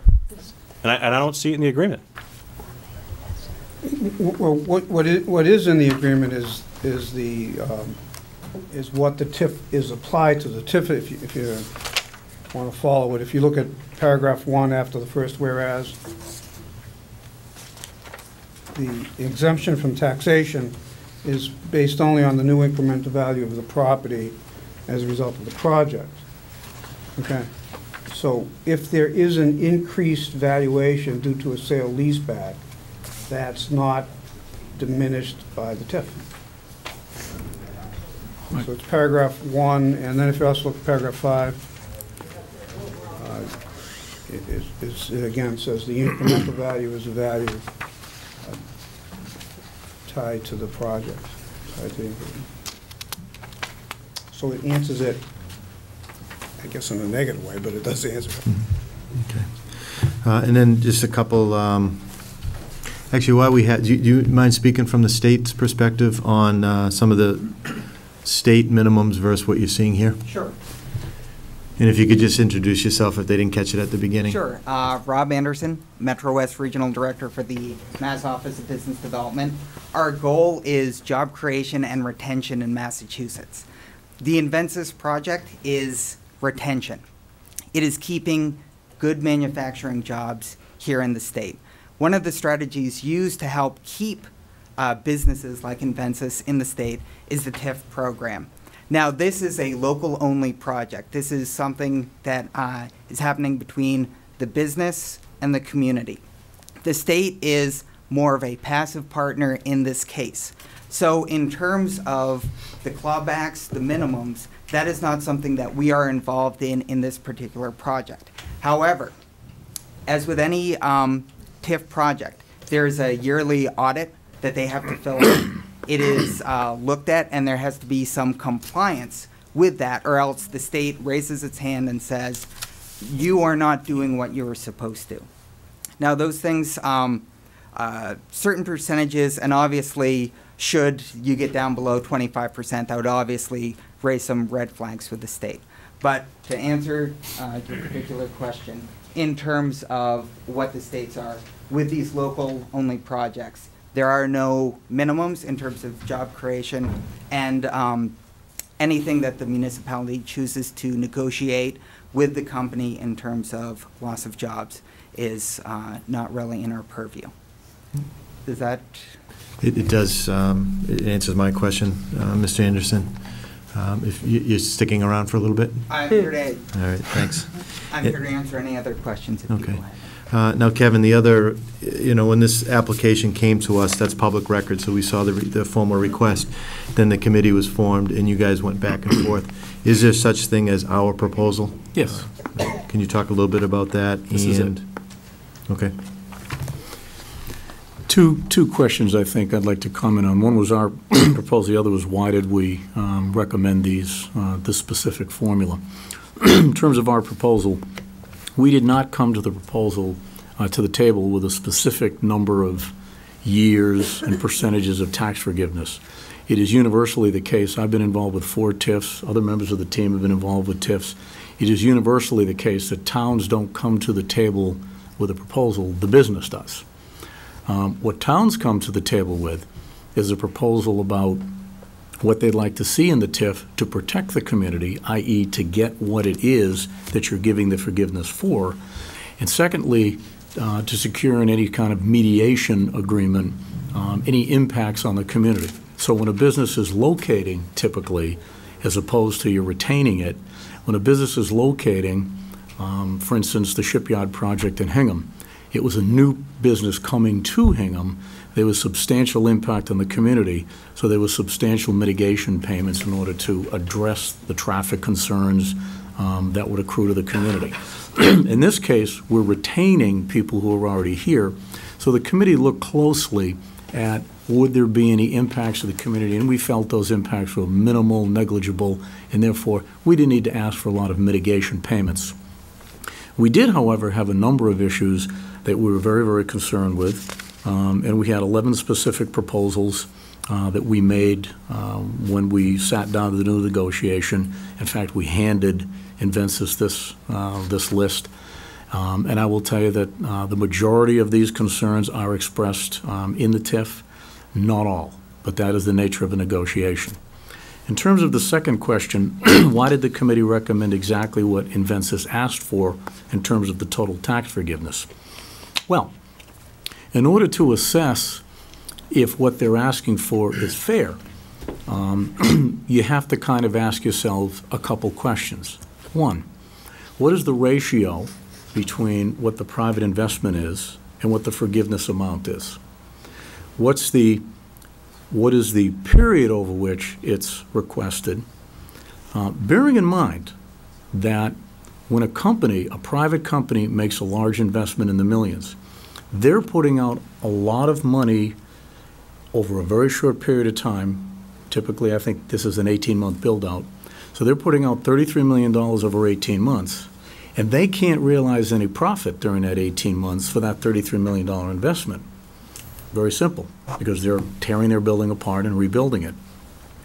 So it takes time for a private business to begin to get return on its investment, which is why TIFs are universally front-loaded, so the tax forgiveness that occurs in the early years helps to compensate the business in the early years when it's recouping its investment, when it's getting that return. That's why they're already structured that way. So the first thing we looked at was proportionality. $33 million being invested, $1.8 million, $33 million being invested over 18 months, $1.8 million being forgiven over 15 years. I think John made the point that $1.8 million is really a very small amount. I think he made the point that if one $100,000 employee were eliminated, that Invencis could almost make that back, what they're asking us to give. Indeed, it is in fact a small amount of money. It is not a large sum of money, but it is what makes it work for them. It's the number that they identified as what works. Frankly, we thought they'd ask for a lot more. They didn't, and we were happy. When you stop to consider why didn't the TIF team come back and say, well, instead of 4 years at 100%, 1 year at 90, and et cetera, we want to give you 10 years, or we want to give you 3 years at 100. Consider this.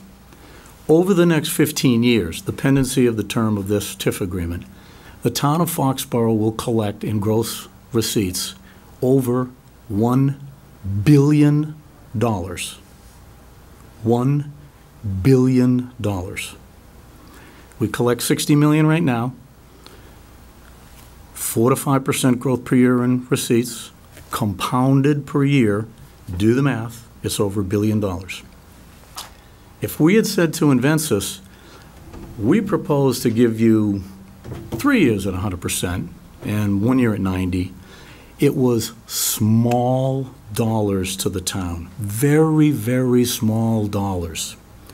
But the risk was that it would penetrate the margin, which would make it uneconomical for them. Frankly, given what's at stake here, we decided that that was a fool's mission. It was just plain silly and avaricious to risk this over those small little dollars. But then we decided to take one more look, and we said, let's take a look at what's typical. And MLBD was great. I have in my hand here all the TIFs, I believe 11, 12 of them, for this general area: Taunton, Mansfield, Norton, Attleboro, Marlborough, Brockton, etc. Tribe Mediterranean Foods, Covidian, Tyco Valves and Controls, Medline Industries, Smith & Nephew, Horizon Beverage, Waste Management, Hamilton Storage, Marsh Seafood, Quest Diagnostics, and Crown Linen Services. 4 of these are in Mansfield alone. What we found was that there was a direct correlation between the size of the capital investment and the number of years that were forgiven at the front end. Logically, the bigger the investment, the longer it takes to get a return on the investment, the more the corporation is looking for assistance from the community in the early years. And here's what we found. Covidian, $47 million investment, 3 years at 100%, 1 at 95%. That's 5% different than us. We're 4 years at 100. Tyco Valves and Controls, $22 million investment. 3 years at 100%, 1 year at 90%. That's a 10% different from us. Horizon Beverage, $43 million investment by the corporation, 4 years at 100%, same as us. Quest Diagnostics, $77 million investment, 2 years at 100%, 2 years at 90%, 20% different than us. The point is, by going over this, is that our TIF that we're recommending is not marginally any different than these. These are actual TIFs that have been granted, certified by MLBD, and are currently in place, and 4 of those were used in Mansfield, as I mentioned earlier, to help populate or retain businesses in its industrial park. So you can see, once we looked at the margin investment to tax forgiveness, then when we looked at what was typical for TIFs in our area, what we found was that this was a very typical TIF. Is it slightly higher than the average of these? Yeah, it is, by about 4 or 5%. So if we took 4 or 5% of this deal back, would it amount to a lot of money for the town? No. But might it be the sort of signal that is exactly what we don't want to communicate to Invensys? Yes. And again, as I think Representative Barrow said, do we really want to be playing that game in 2013 with this economy? Do we really want to be the public officials that don't recommend in favor of this, or taxpayers who don't vote for it, and find out after we roll the dice that they did decide to leave because we didn't do this? Given what we're going to receive, it is simply not intelligent to take that risk. It is just not. And that's why all these other communities, and noticeably Mansfield, has had such great success with it. So that was our logic, Mr. Chairman, and I hope that answers some of the concerns that were asked. Is that available, that list? Sure. Thanks. Thank you, Kevin. So I did my best to kind of consolidate the questions that were brought up, and you certainly heard the different people speaking. So at this point, if there's nobody else from the audience, I'll open it up for the board for discussion.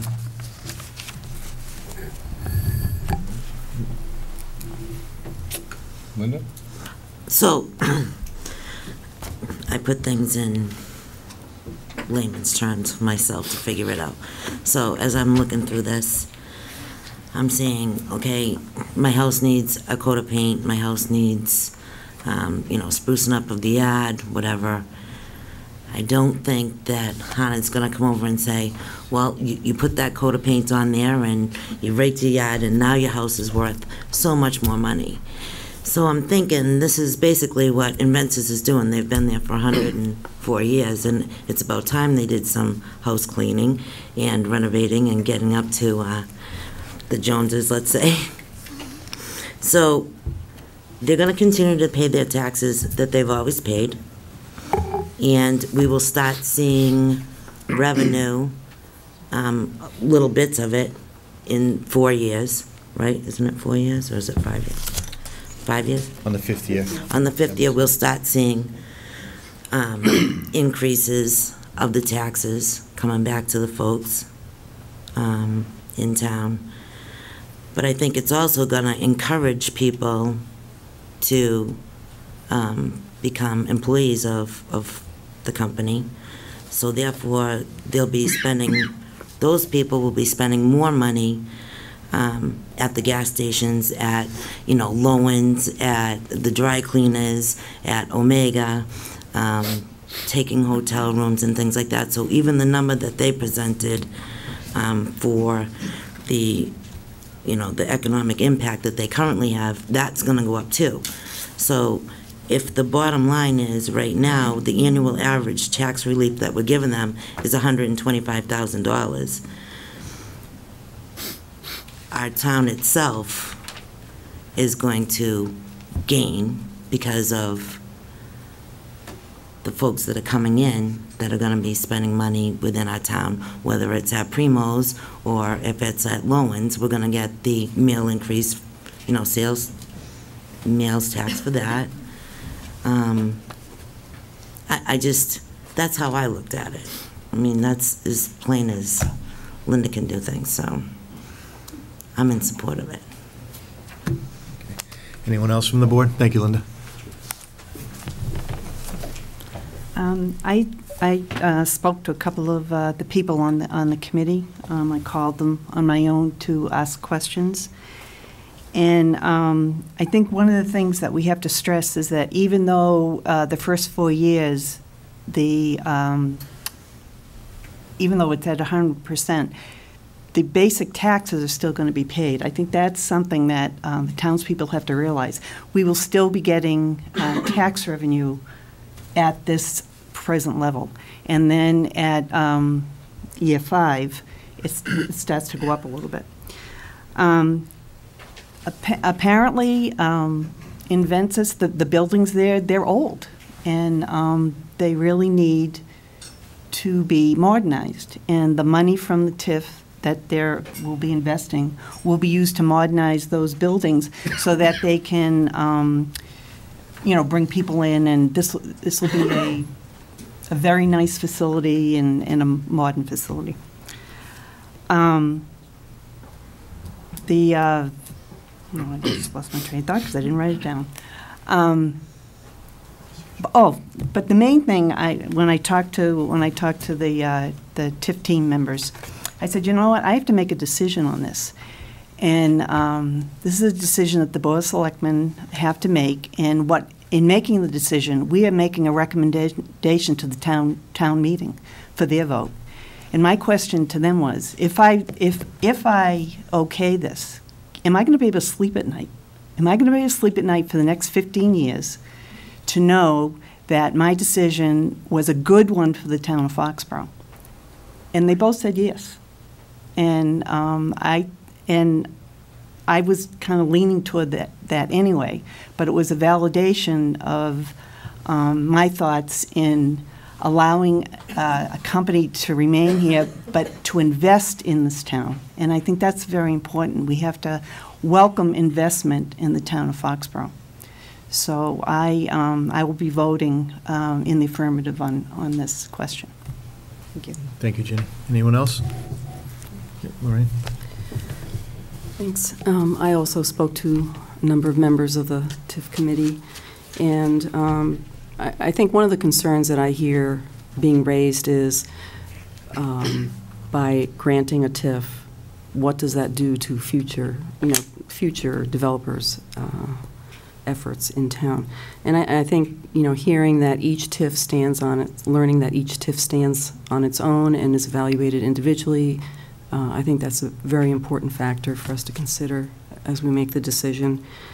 I think the thing that really stands out that I learned is just, the importance of manufacturing as a business in a community. That's exactly the type of business that we would like to see stay in Foxborough or come to Foxborough. So that's different from many other types of businesses that could potentially be developed. So I think that's very important for us to consider too, and especially given the 100-year history of the Foxborough/Invensys company in our town. That's important to our future, and we need to, maintain that relationship and keep that business viable, because it just keeps the rest of our town viable. The whole downtown, like Linda was saying, so much depends on all of that revenue that's brought into our town by your employees.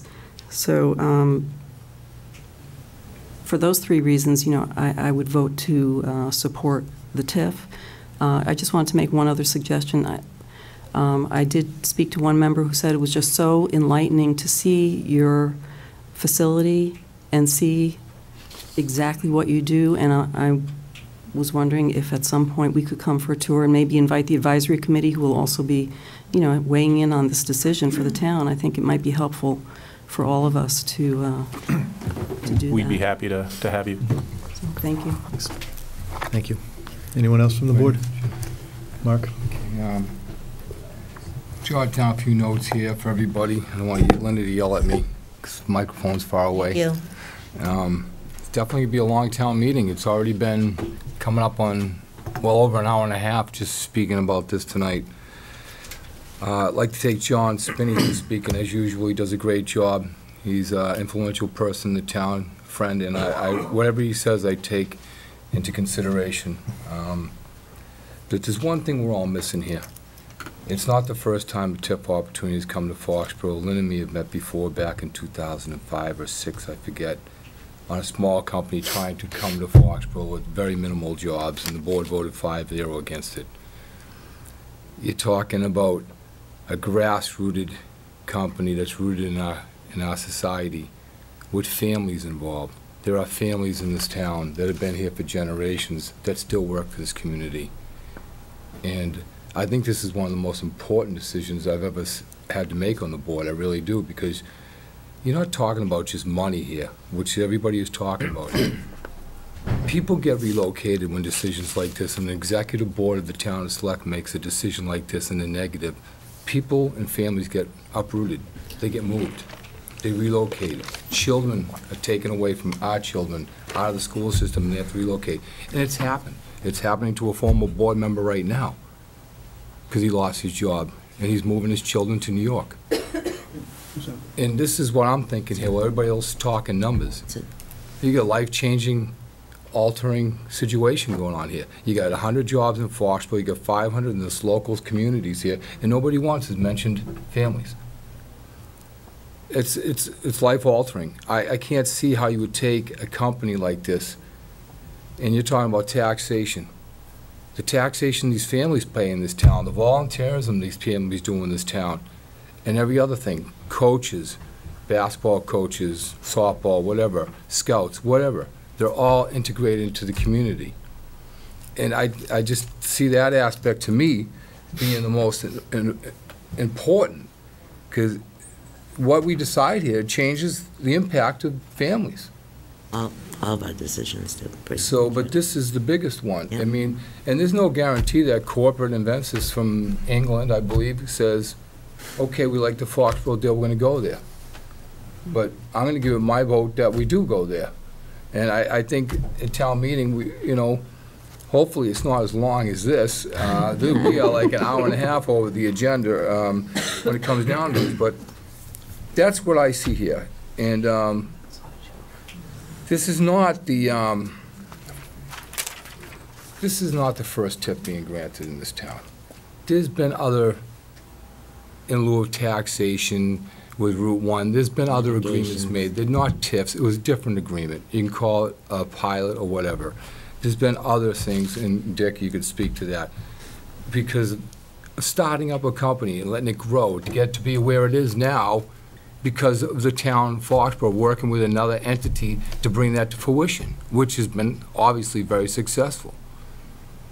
And I think as the executive board, to protect the future, not only Ventus or its employees, but the families that live in this town, I'm very much in support of this, and I'm prepared to make a motion as soon as everybody's done. Thank you, Mark.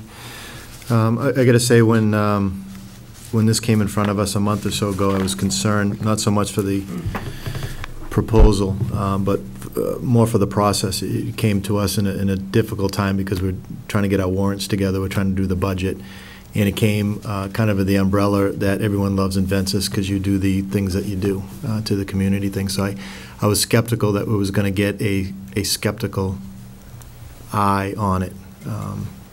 I got to say, the 7 people, when we appointed them, I think they did a very good job. I was impressed with the packet, and it seemed like they worked very hard. I do have a lot of respect for Mr. Spinney. His work is well known in the advisory committee circles. So I don't know the numbers as he does, but in my profession, what I do know is I've done a lot of work with TIF-type projects that when they fail, we go in and we put housing. And that development, that area, I would see another office-type development being very difficult to go in there and retrofit it. And a mill-type project like that may be a very good incentive for housing in the future, should things go bad. So, it's a gamble that I think we all take. I don't know if it's the best TIF or the worst TIF. It seems like it's somewhere in the middle. But it does make a lot of sense to me, from longevity to trust to jobs to a little bit of everything. My big concern was, the risk of it and the precedent that it sets for anyone else that comes in. And I think those were addressed verbally, and I think it's addressed in statute that we do have the ability to say no if the equation is not right. So I'm in favor of this, and I thank the board, not the board, we didn't do much other than listening, but the committee that put it together. And I also reached out to a lot of the people from the Chamber of Commerce, to Representative Barrows, to Mr. Tartufo over the month, and looked at other towns, and I find very few negatives other than it's something a little different, and I think that makes people nervous sometimes. And I agree with Mark, we've done it in the past, whether you want to call it payment in lieu of taxes or different mitigation to get to the same place. So I'm also in favor of this. To remind everybody, this is going to town meeting. Between now and then, it has to go in front of the advisory committee. And did you say you're going to do an open house over at your property as well? Yes, we're actually planning on having a session on Thursday, April 25th. Okay. Day or night? In the evening, so that's Thursday, April 25th, 6:30 p.m. to 8 p.m. So there will be some notices that will be posted on the town website, through the Chamber of Commerce, hopefully through our friends at the Sun Chronicle and the weekly paper.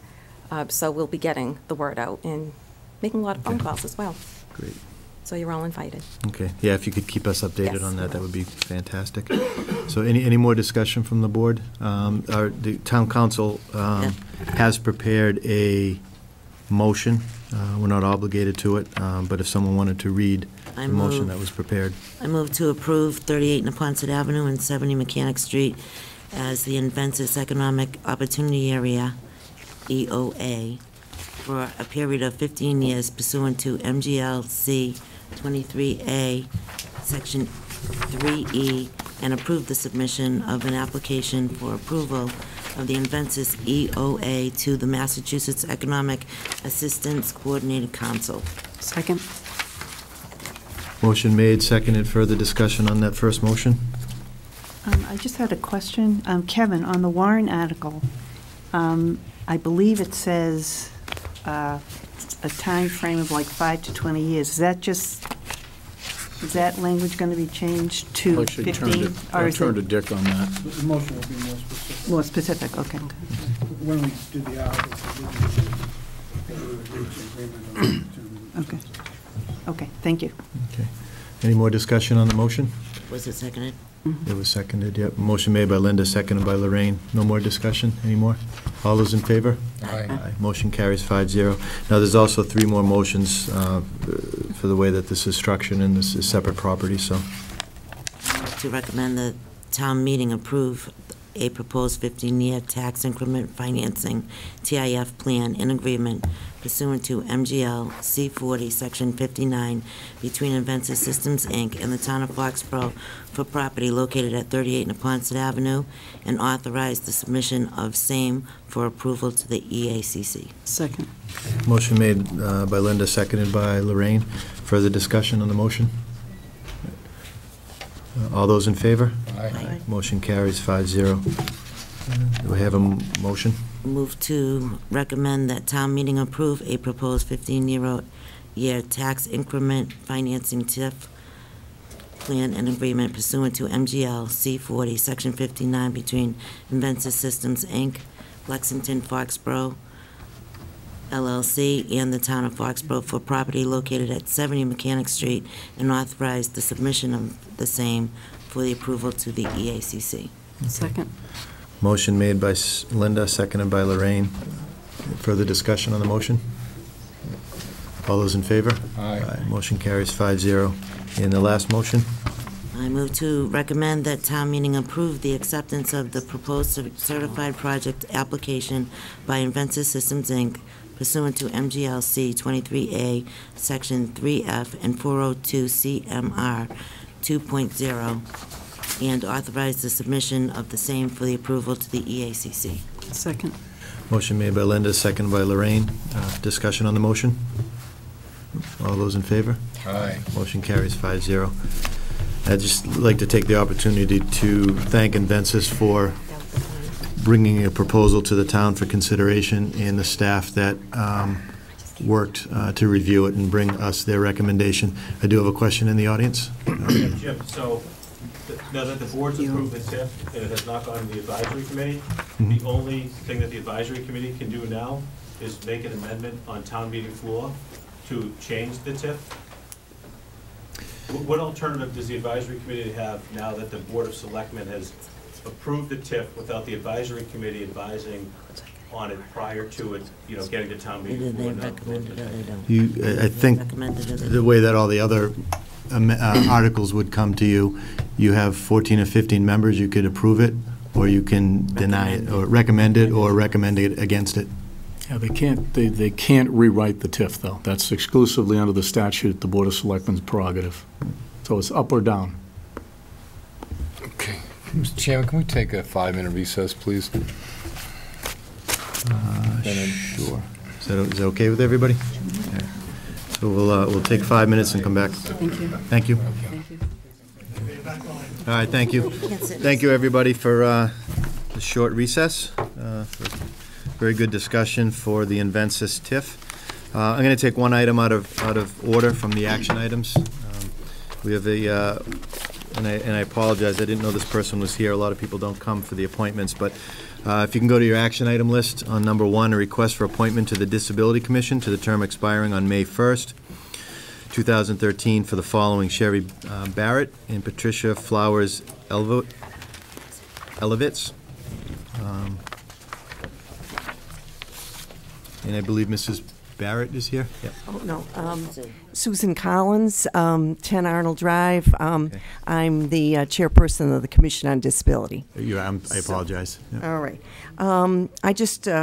We're very lucky to have 2 well-qualified volunteer applicants to the Commission on Disability. Let me just say that we were limited to 7 in our old bylaws, but at town meeting, Article 9, which was overwhelmingly approved at town meeting, our commission is now in line with the Massachusetts General Law, Chapter 40, Section 8J. And part of that is that The members of the committee are no less than 5 and no less than 5 and no more than 9 members. So our new bylaws reflect that. So now we would be up to 9 if you would accept Miss Patricia Flowers and Sherry Barrett. Ms. Flowers has been an employee at Genzyme in their health and training department, and she cared for her sister who was disabled for many years. And she's very familiar with the ADA, American Disabilities Act. Ms. Barrett has been working for the Commonwealth of Massachusetts Department of Developmental Services. She's also a trained LPN, and at present has been recently diagnosed with muscular dystrophy, and she's waging a brave fight against this horrible disease. So we would appreciate I think you have their applications, and we would appreciate you appointing them to our commission. And I understand that it will be up May 1st when all of our appointments are, have to be renewed. Okay. So it's a short appointment. Yes. A month. Yeah. Hopefully they will re-enlist. Yeah. All right. Thank you, Susan. Okay. It's always nice to have volunteers, and it's even better when they're very qualified. So these are nice to see. So let's do 2 separate motions. Do I have a motion for Sherry L. Barrett?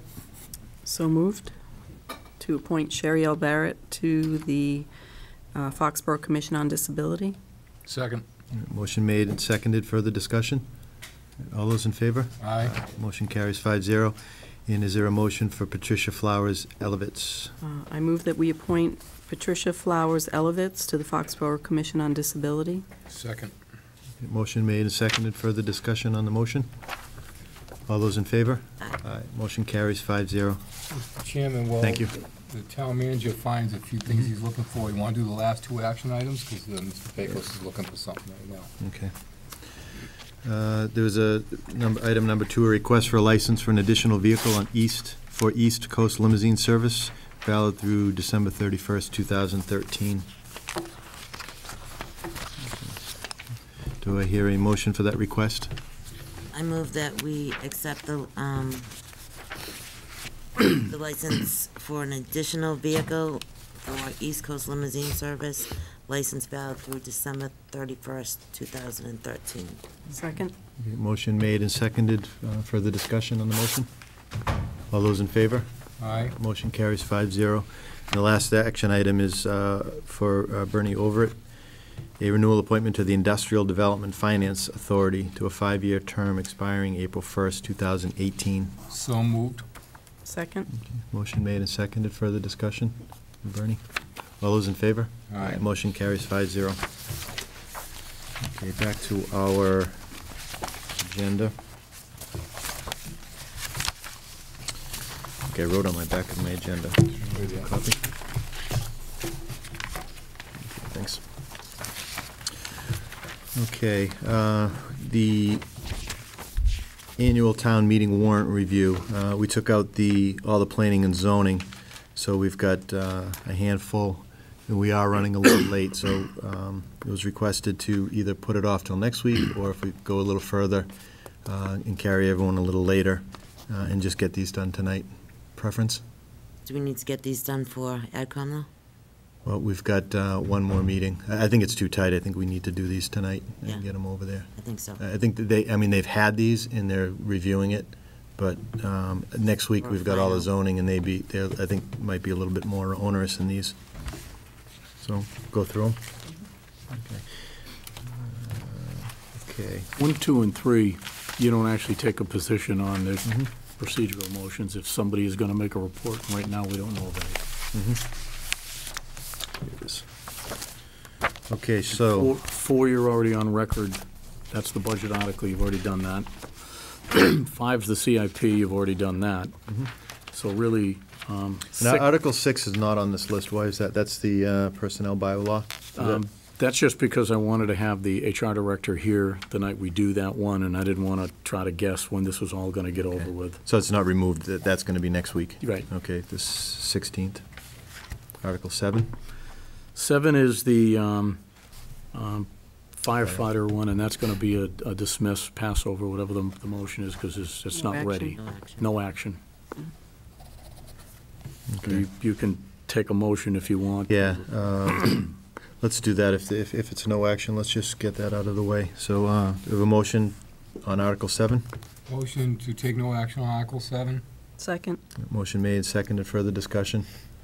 All those in favor? Aye. No action, passes 5-0. Article 8 and 9 are the collective bargaining agreements with police and fire. You've already approved the agreements. Now, we still have to have the step of they have to ratify, and then the memorandum of agreement. I got one written this weekend. I'm hoping to get another one written in the next couple days. And then once they ratify, they sign, it comes back here, and that's a ministerial function. Assuming they ratify.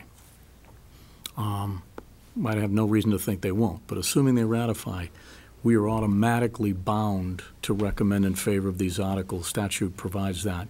So I think you can go ahead and vote to recommend both. And the only thing that would change that is if for some reason they don't ratify it, in which case I'll let you know and you can change your vote later, because then it would be no action. Okay. Motion on Article 8, the police contract. Motion for the Board of Selectmen to approve the Article 8. Second. Motion made, seconded, further discussion. Seeing none, all those in favor? Aye. Motion carries 5-0.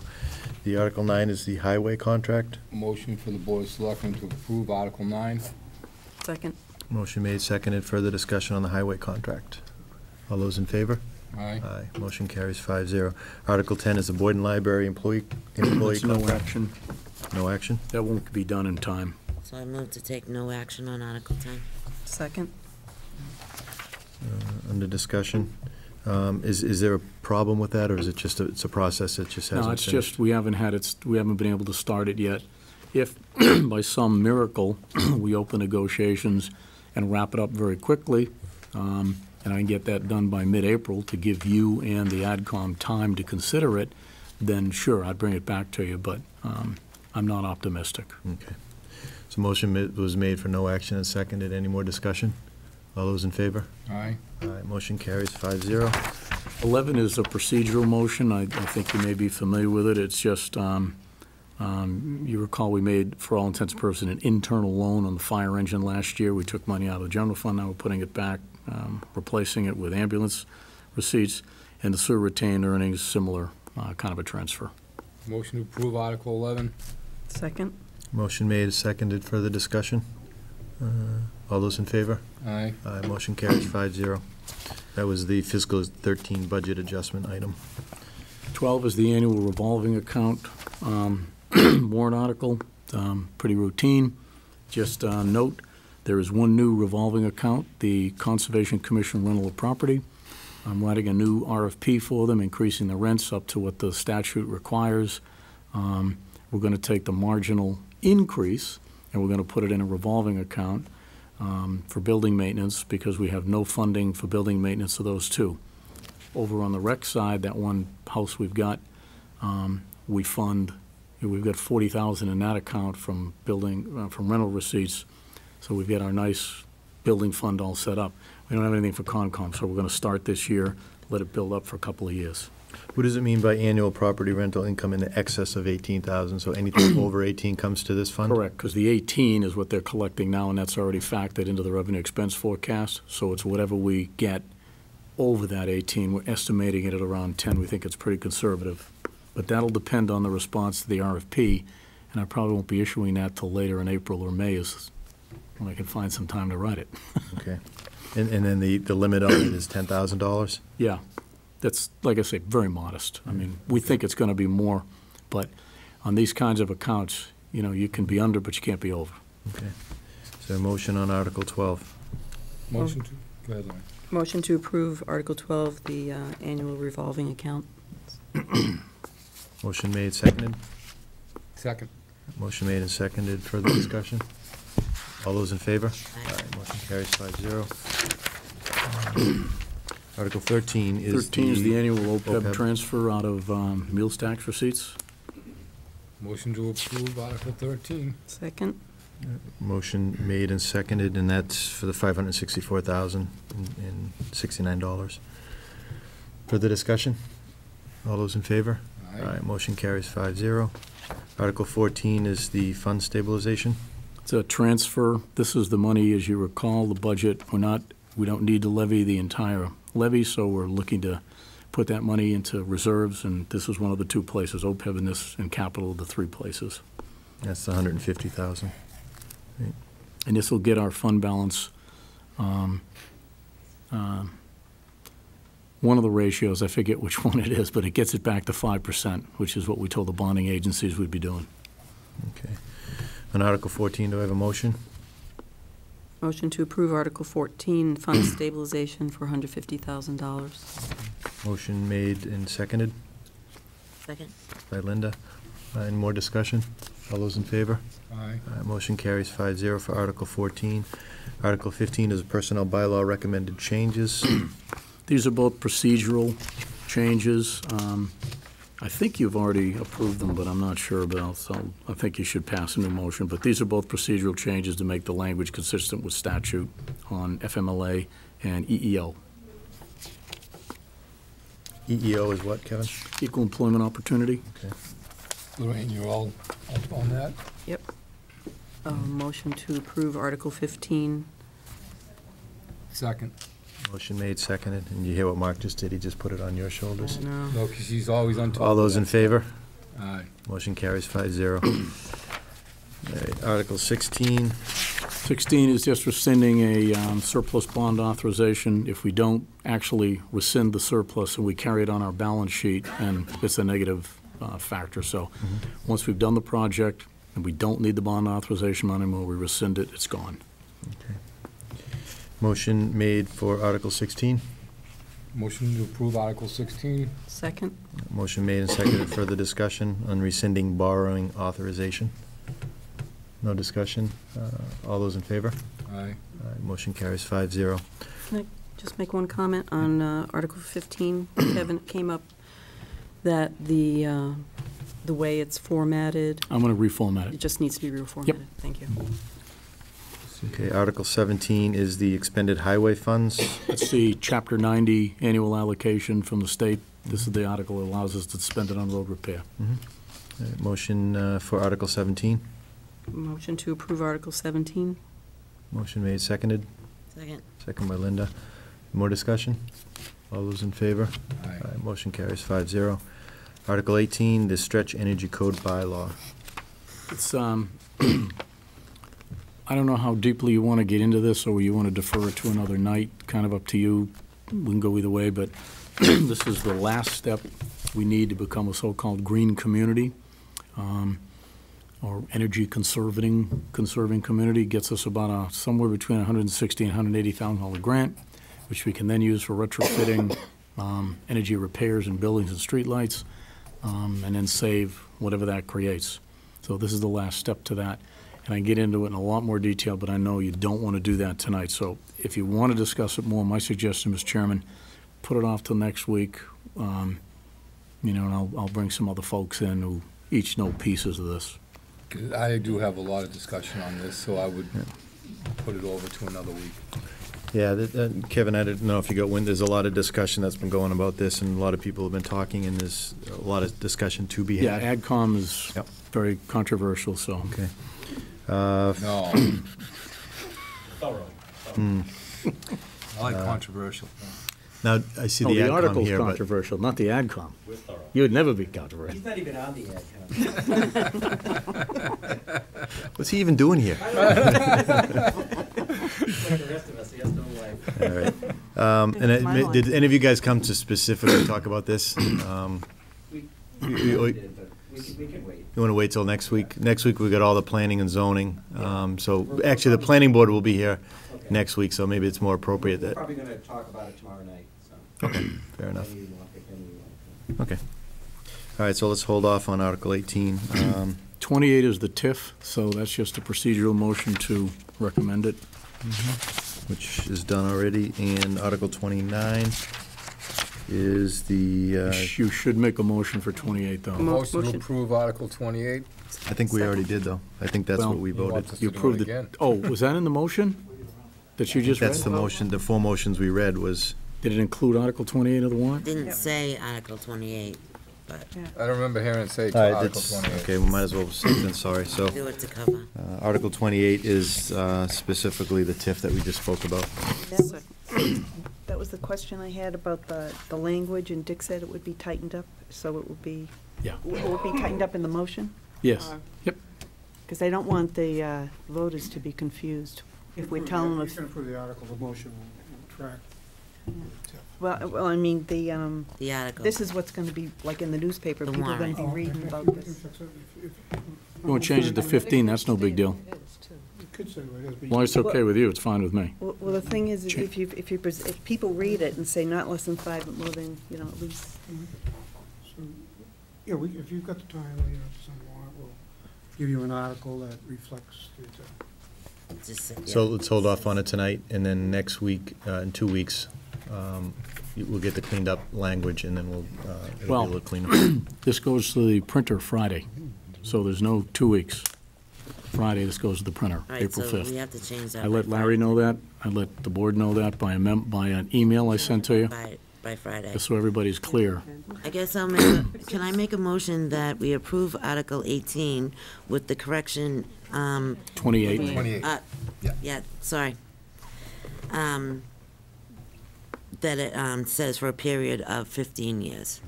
And that's in Section A and Section B. Yes. I think it's in C. Oh, it's not in C.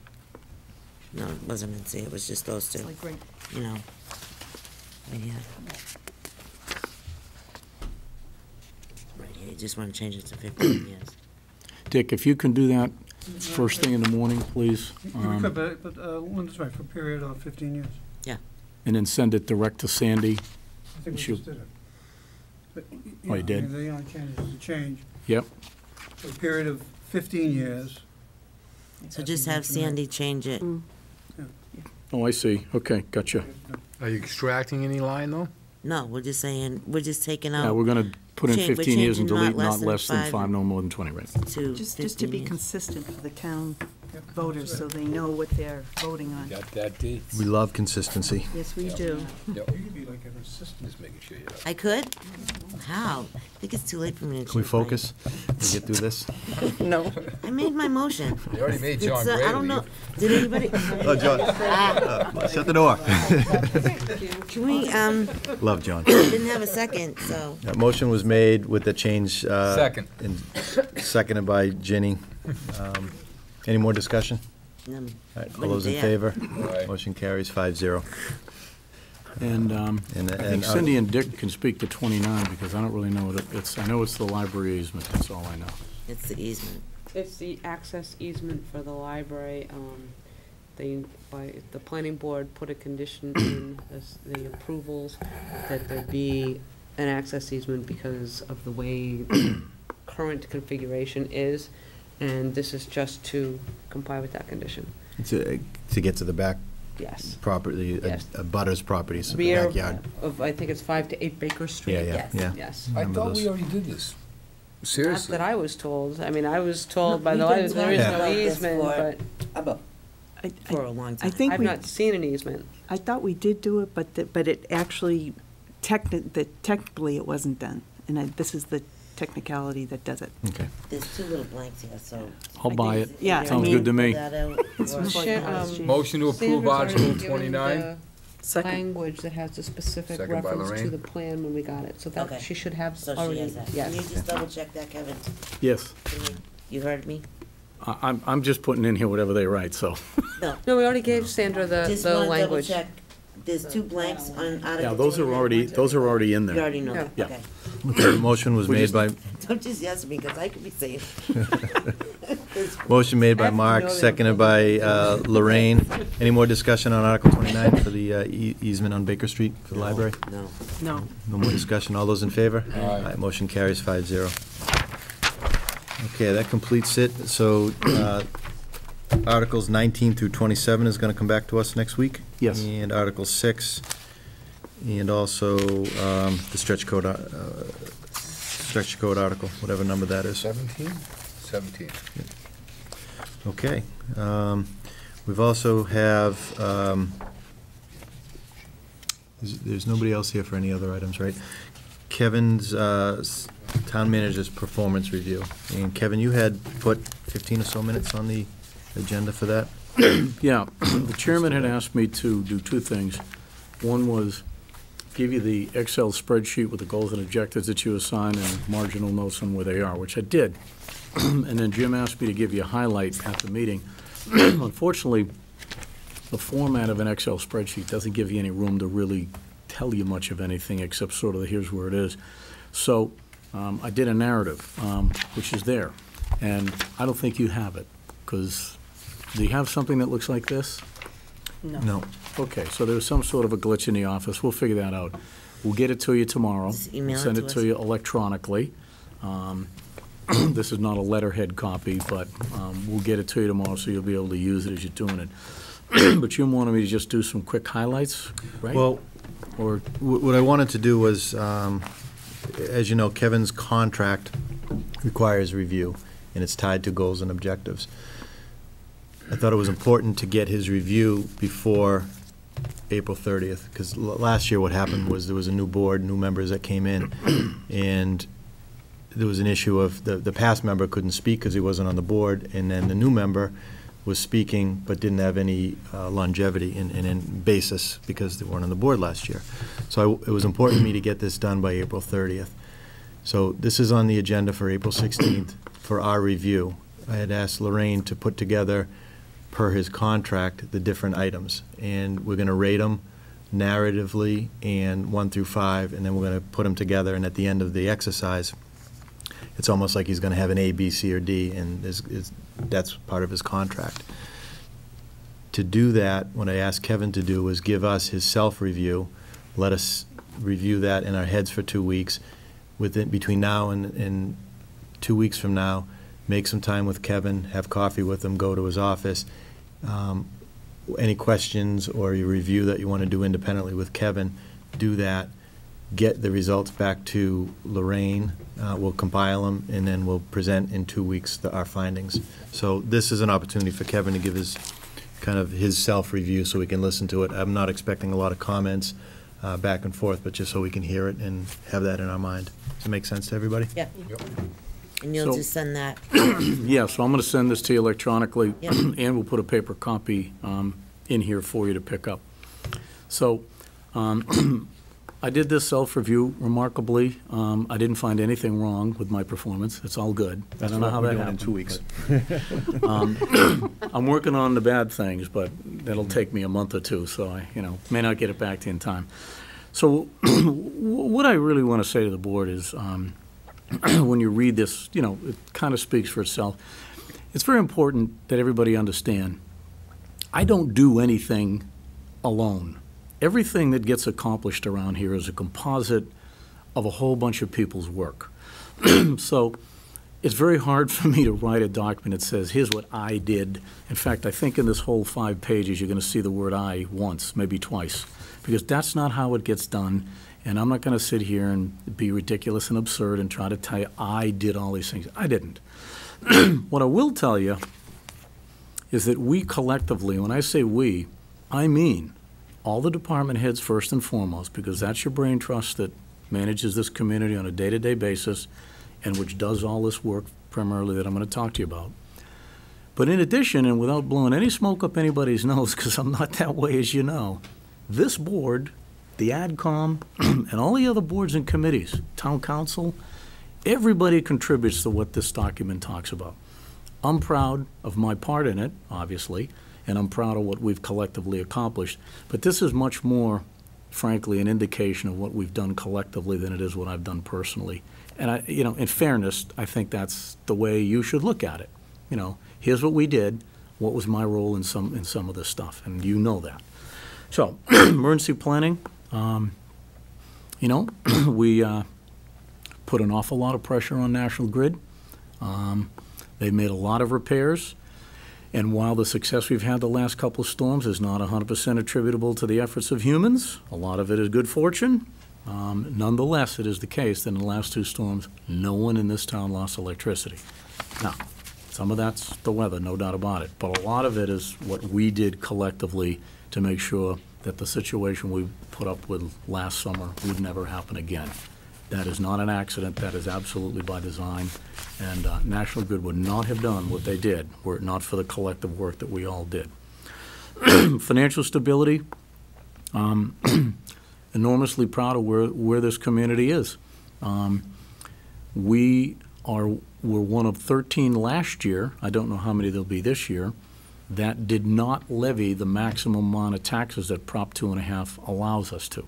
Now, at the end of the day, what we did last year was we levied it, but then we took that amount off the tax-exempt bond that we were doing for the library.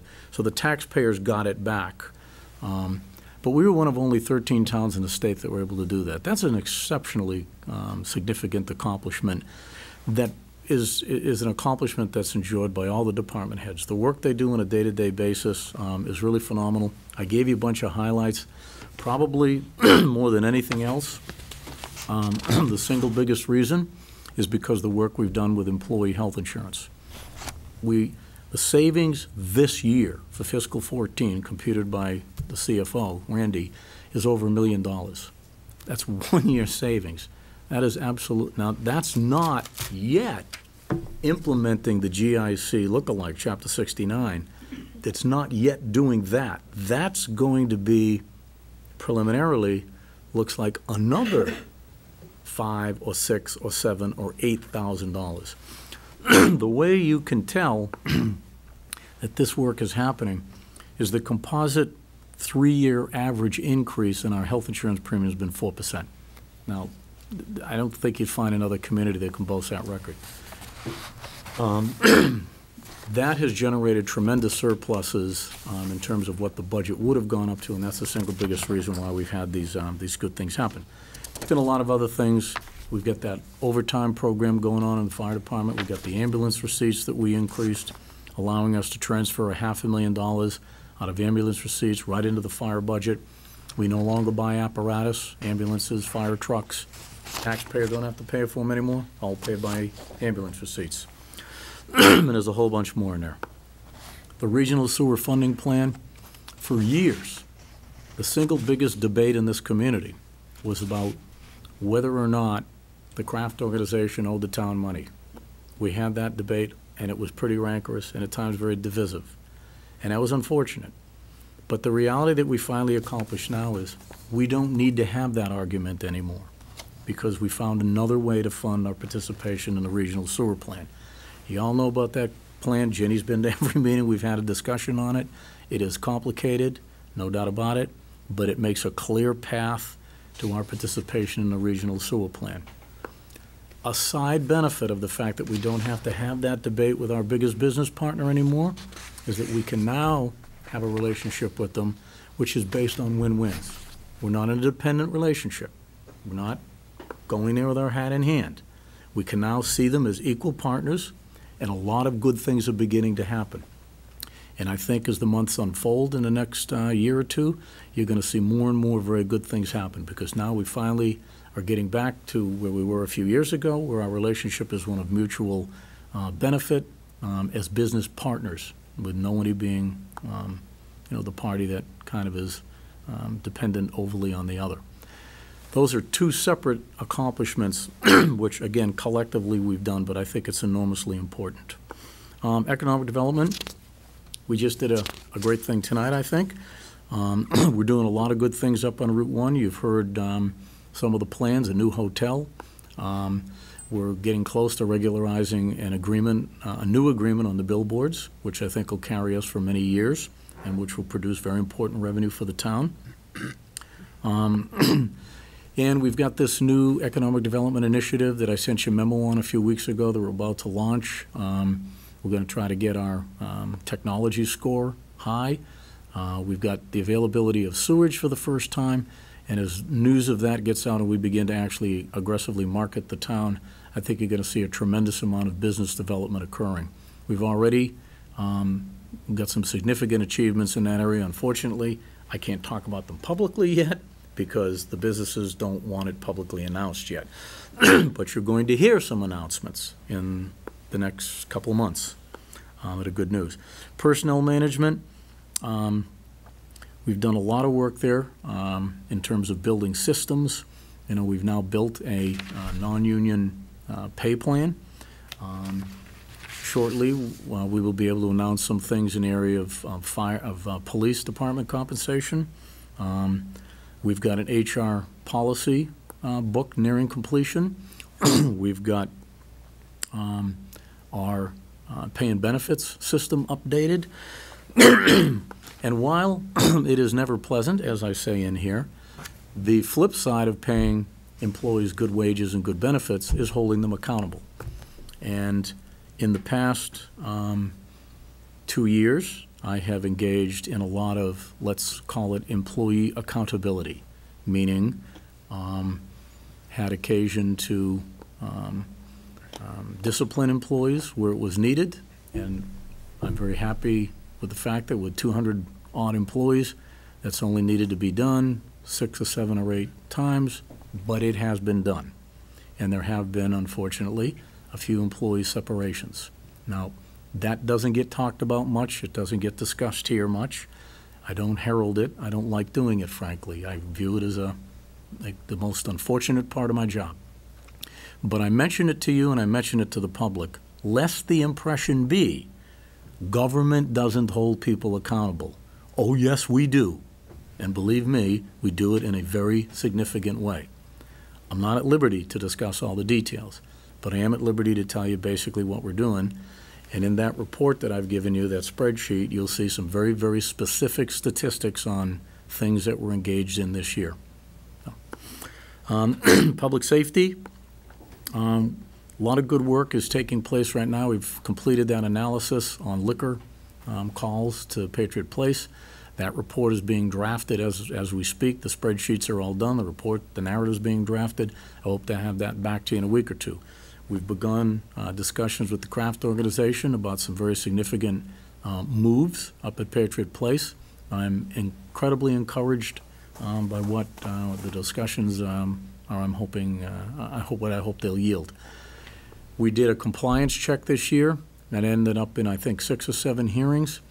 I hope the board took note of the fact that rather than have extremely lengthy 2 to 4 hour hearings, which is what we used to do, you now typically have a half-hour hearing where we've already got essentially a plea bargain arranged where there's significant punishment given out, very balanced, restitution offered to the community. We can't demand it, but we are routinely now having special counsel bills paid and gifts offered to the town of substantial value in the tens of thousands for police department training.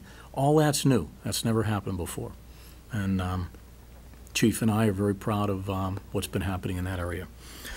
Bottom line, at the end of the day, what we're hoping is that we're making the streets safer for people to travel on, particularly when the drinking establishments get out at night.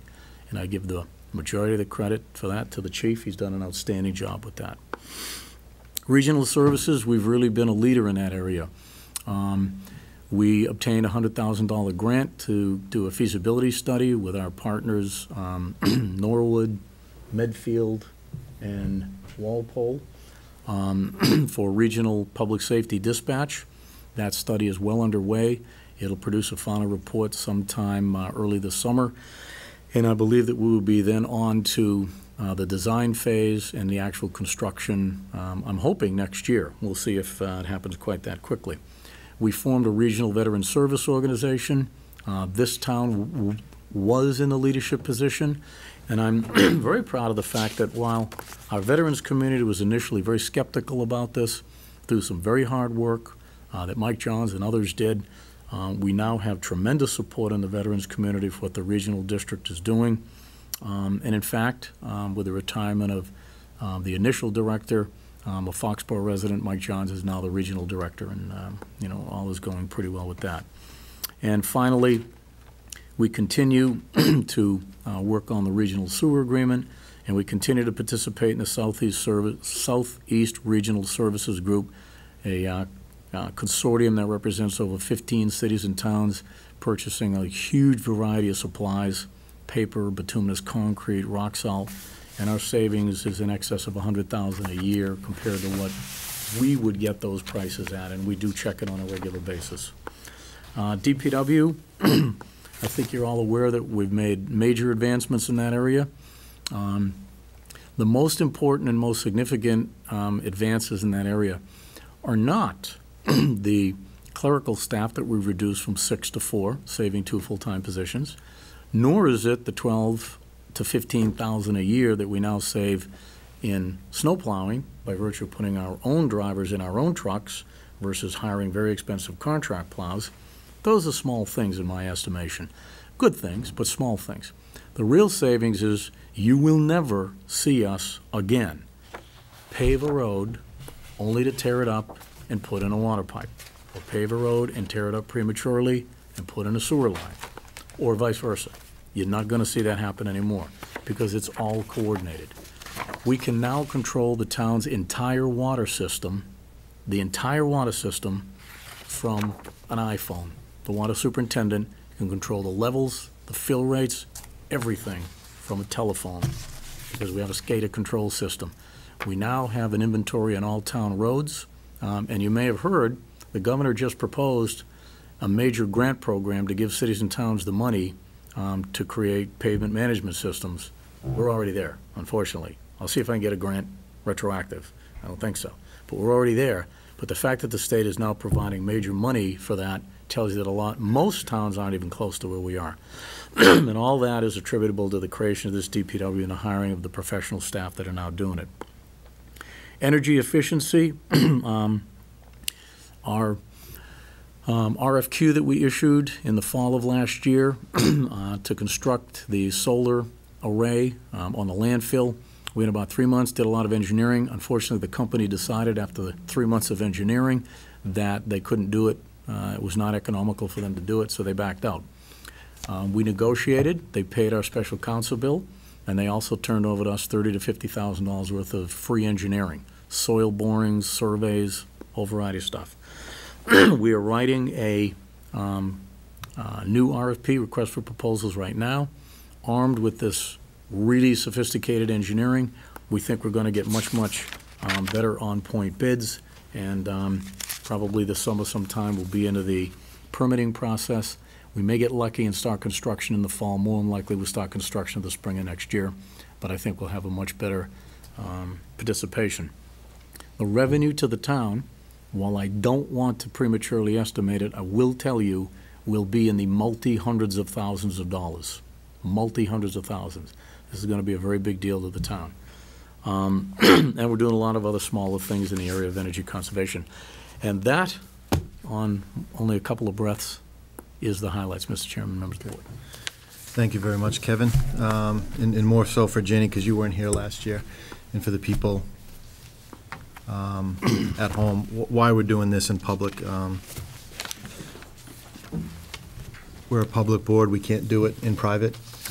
It has to be in public, and sometimes as uncomfortable as it is, I think we owe it to the public for them to hear it, and by statute we have to do it. What we're going to do during the week is, last year we came up with 20 goals and objectives, which Kevin kind of summarized here. This was his opportunity to present it to us. We took those goals and objectives, and you have this spreadsheet. Each of those goals are categorized, and there's 8 categories: supervision, leadership, execution of policy, community relations, economic development. So you'll see those goals and objectives under each one of those categories. So if we could meet with Kevin, have some robust discussions during the week.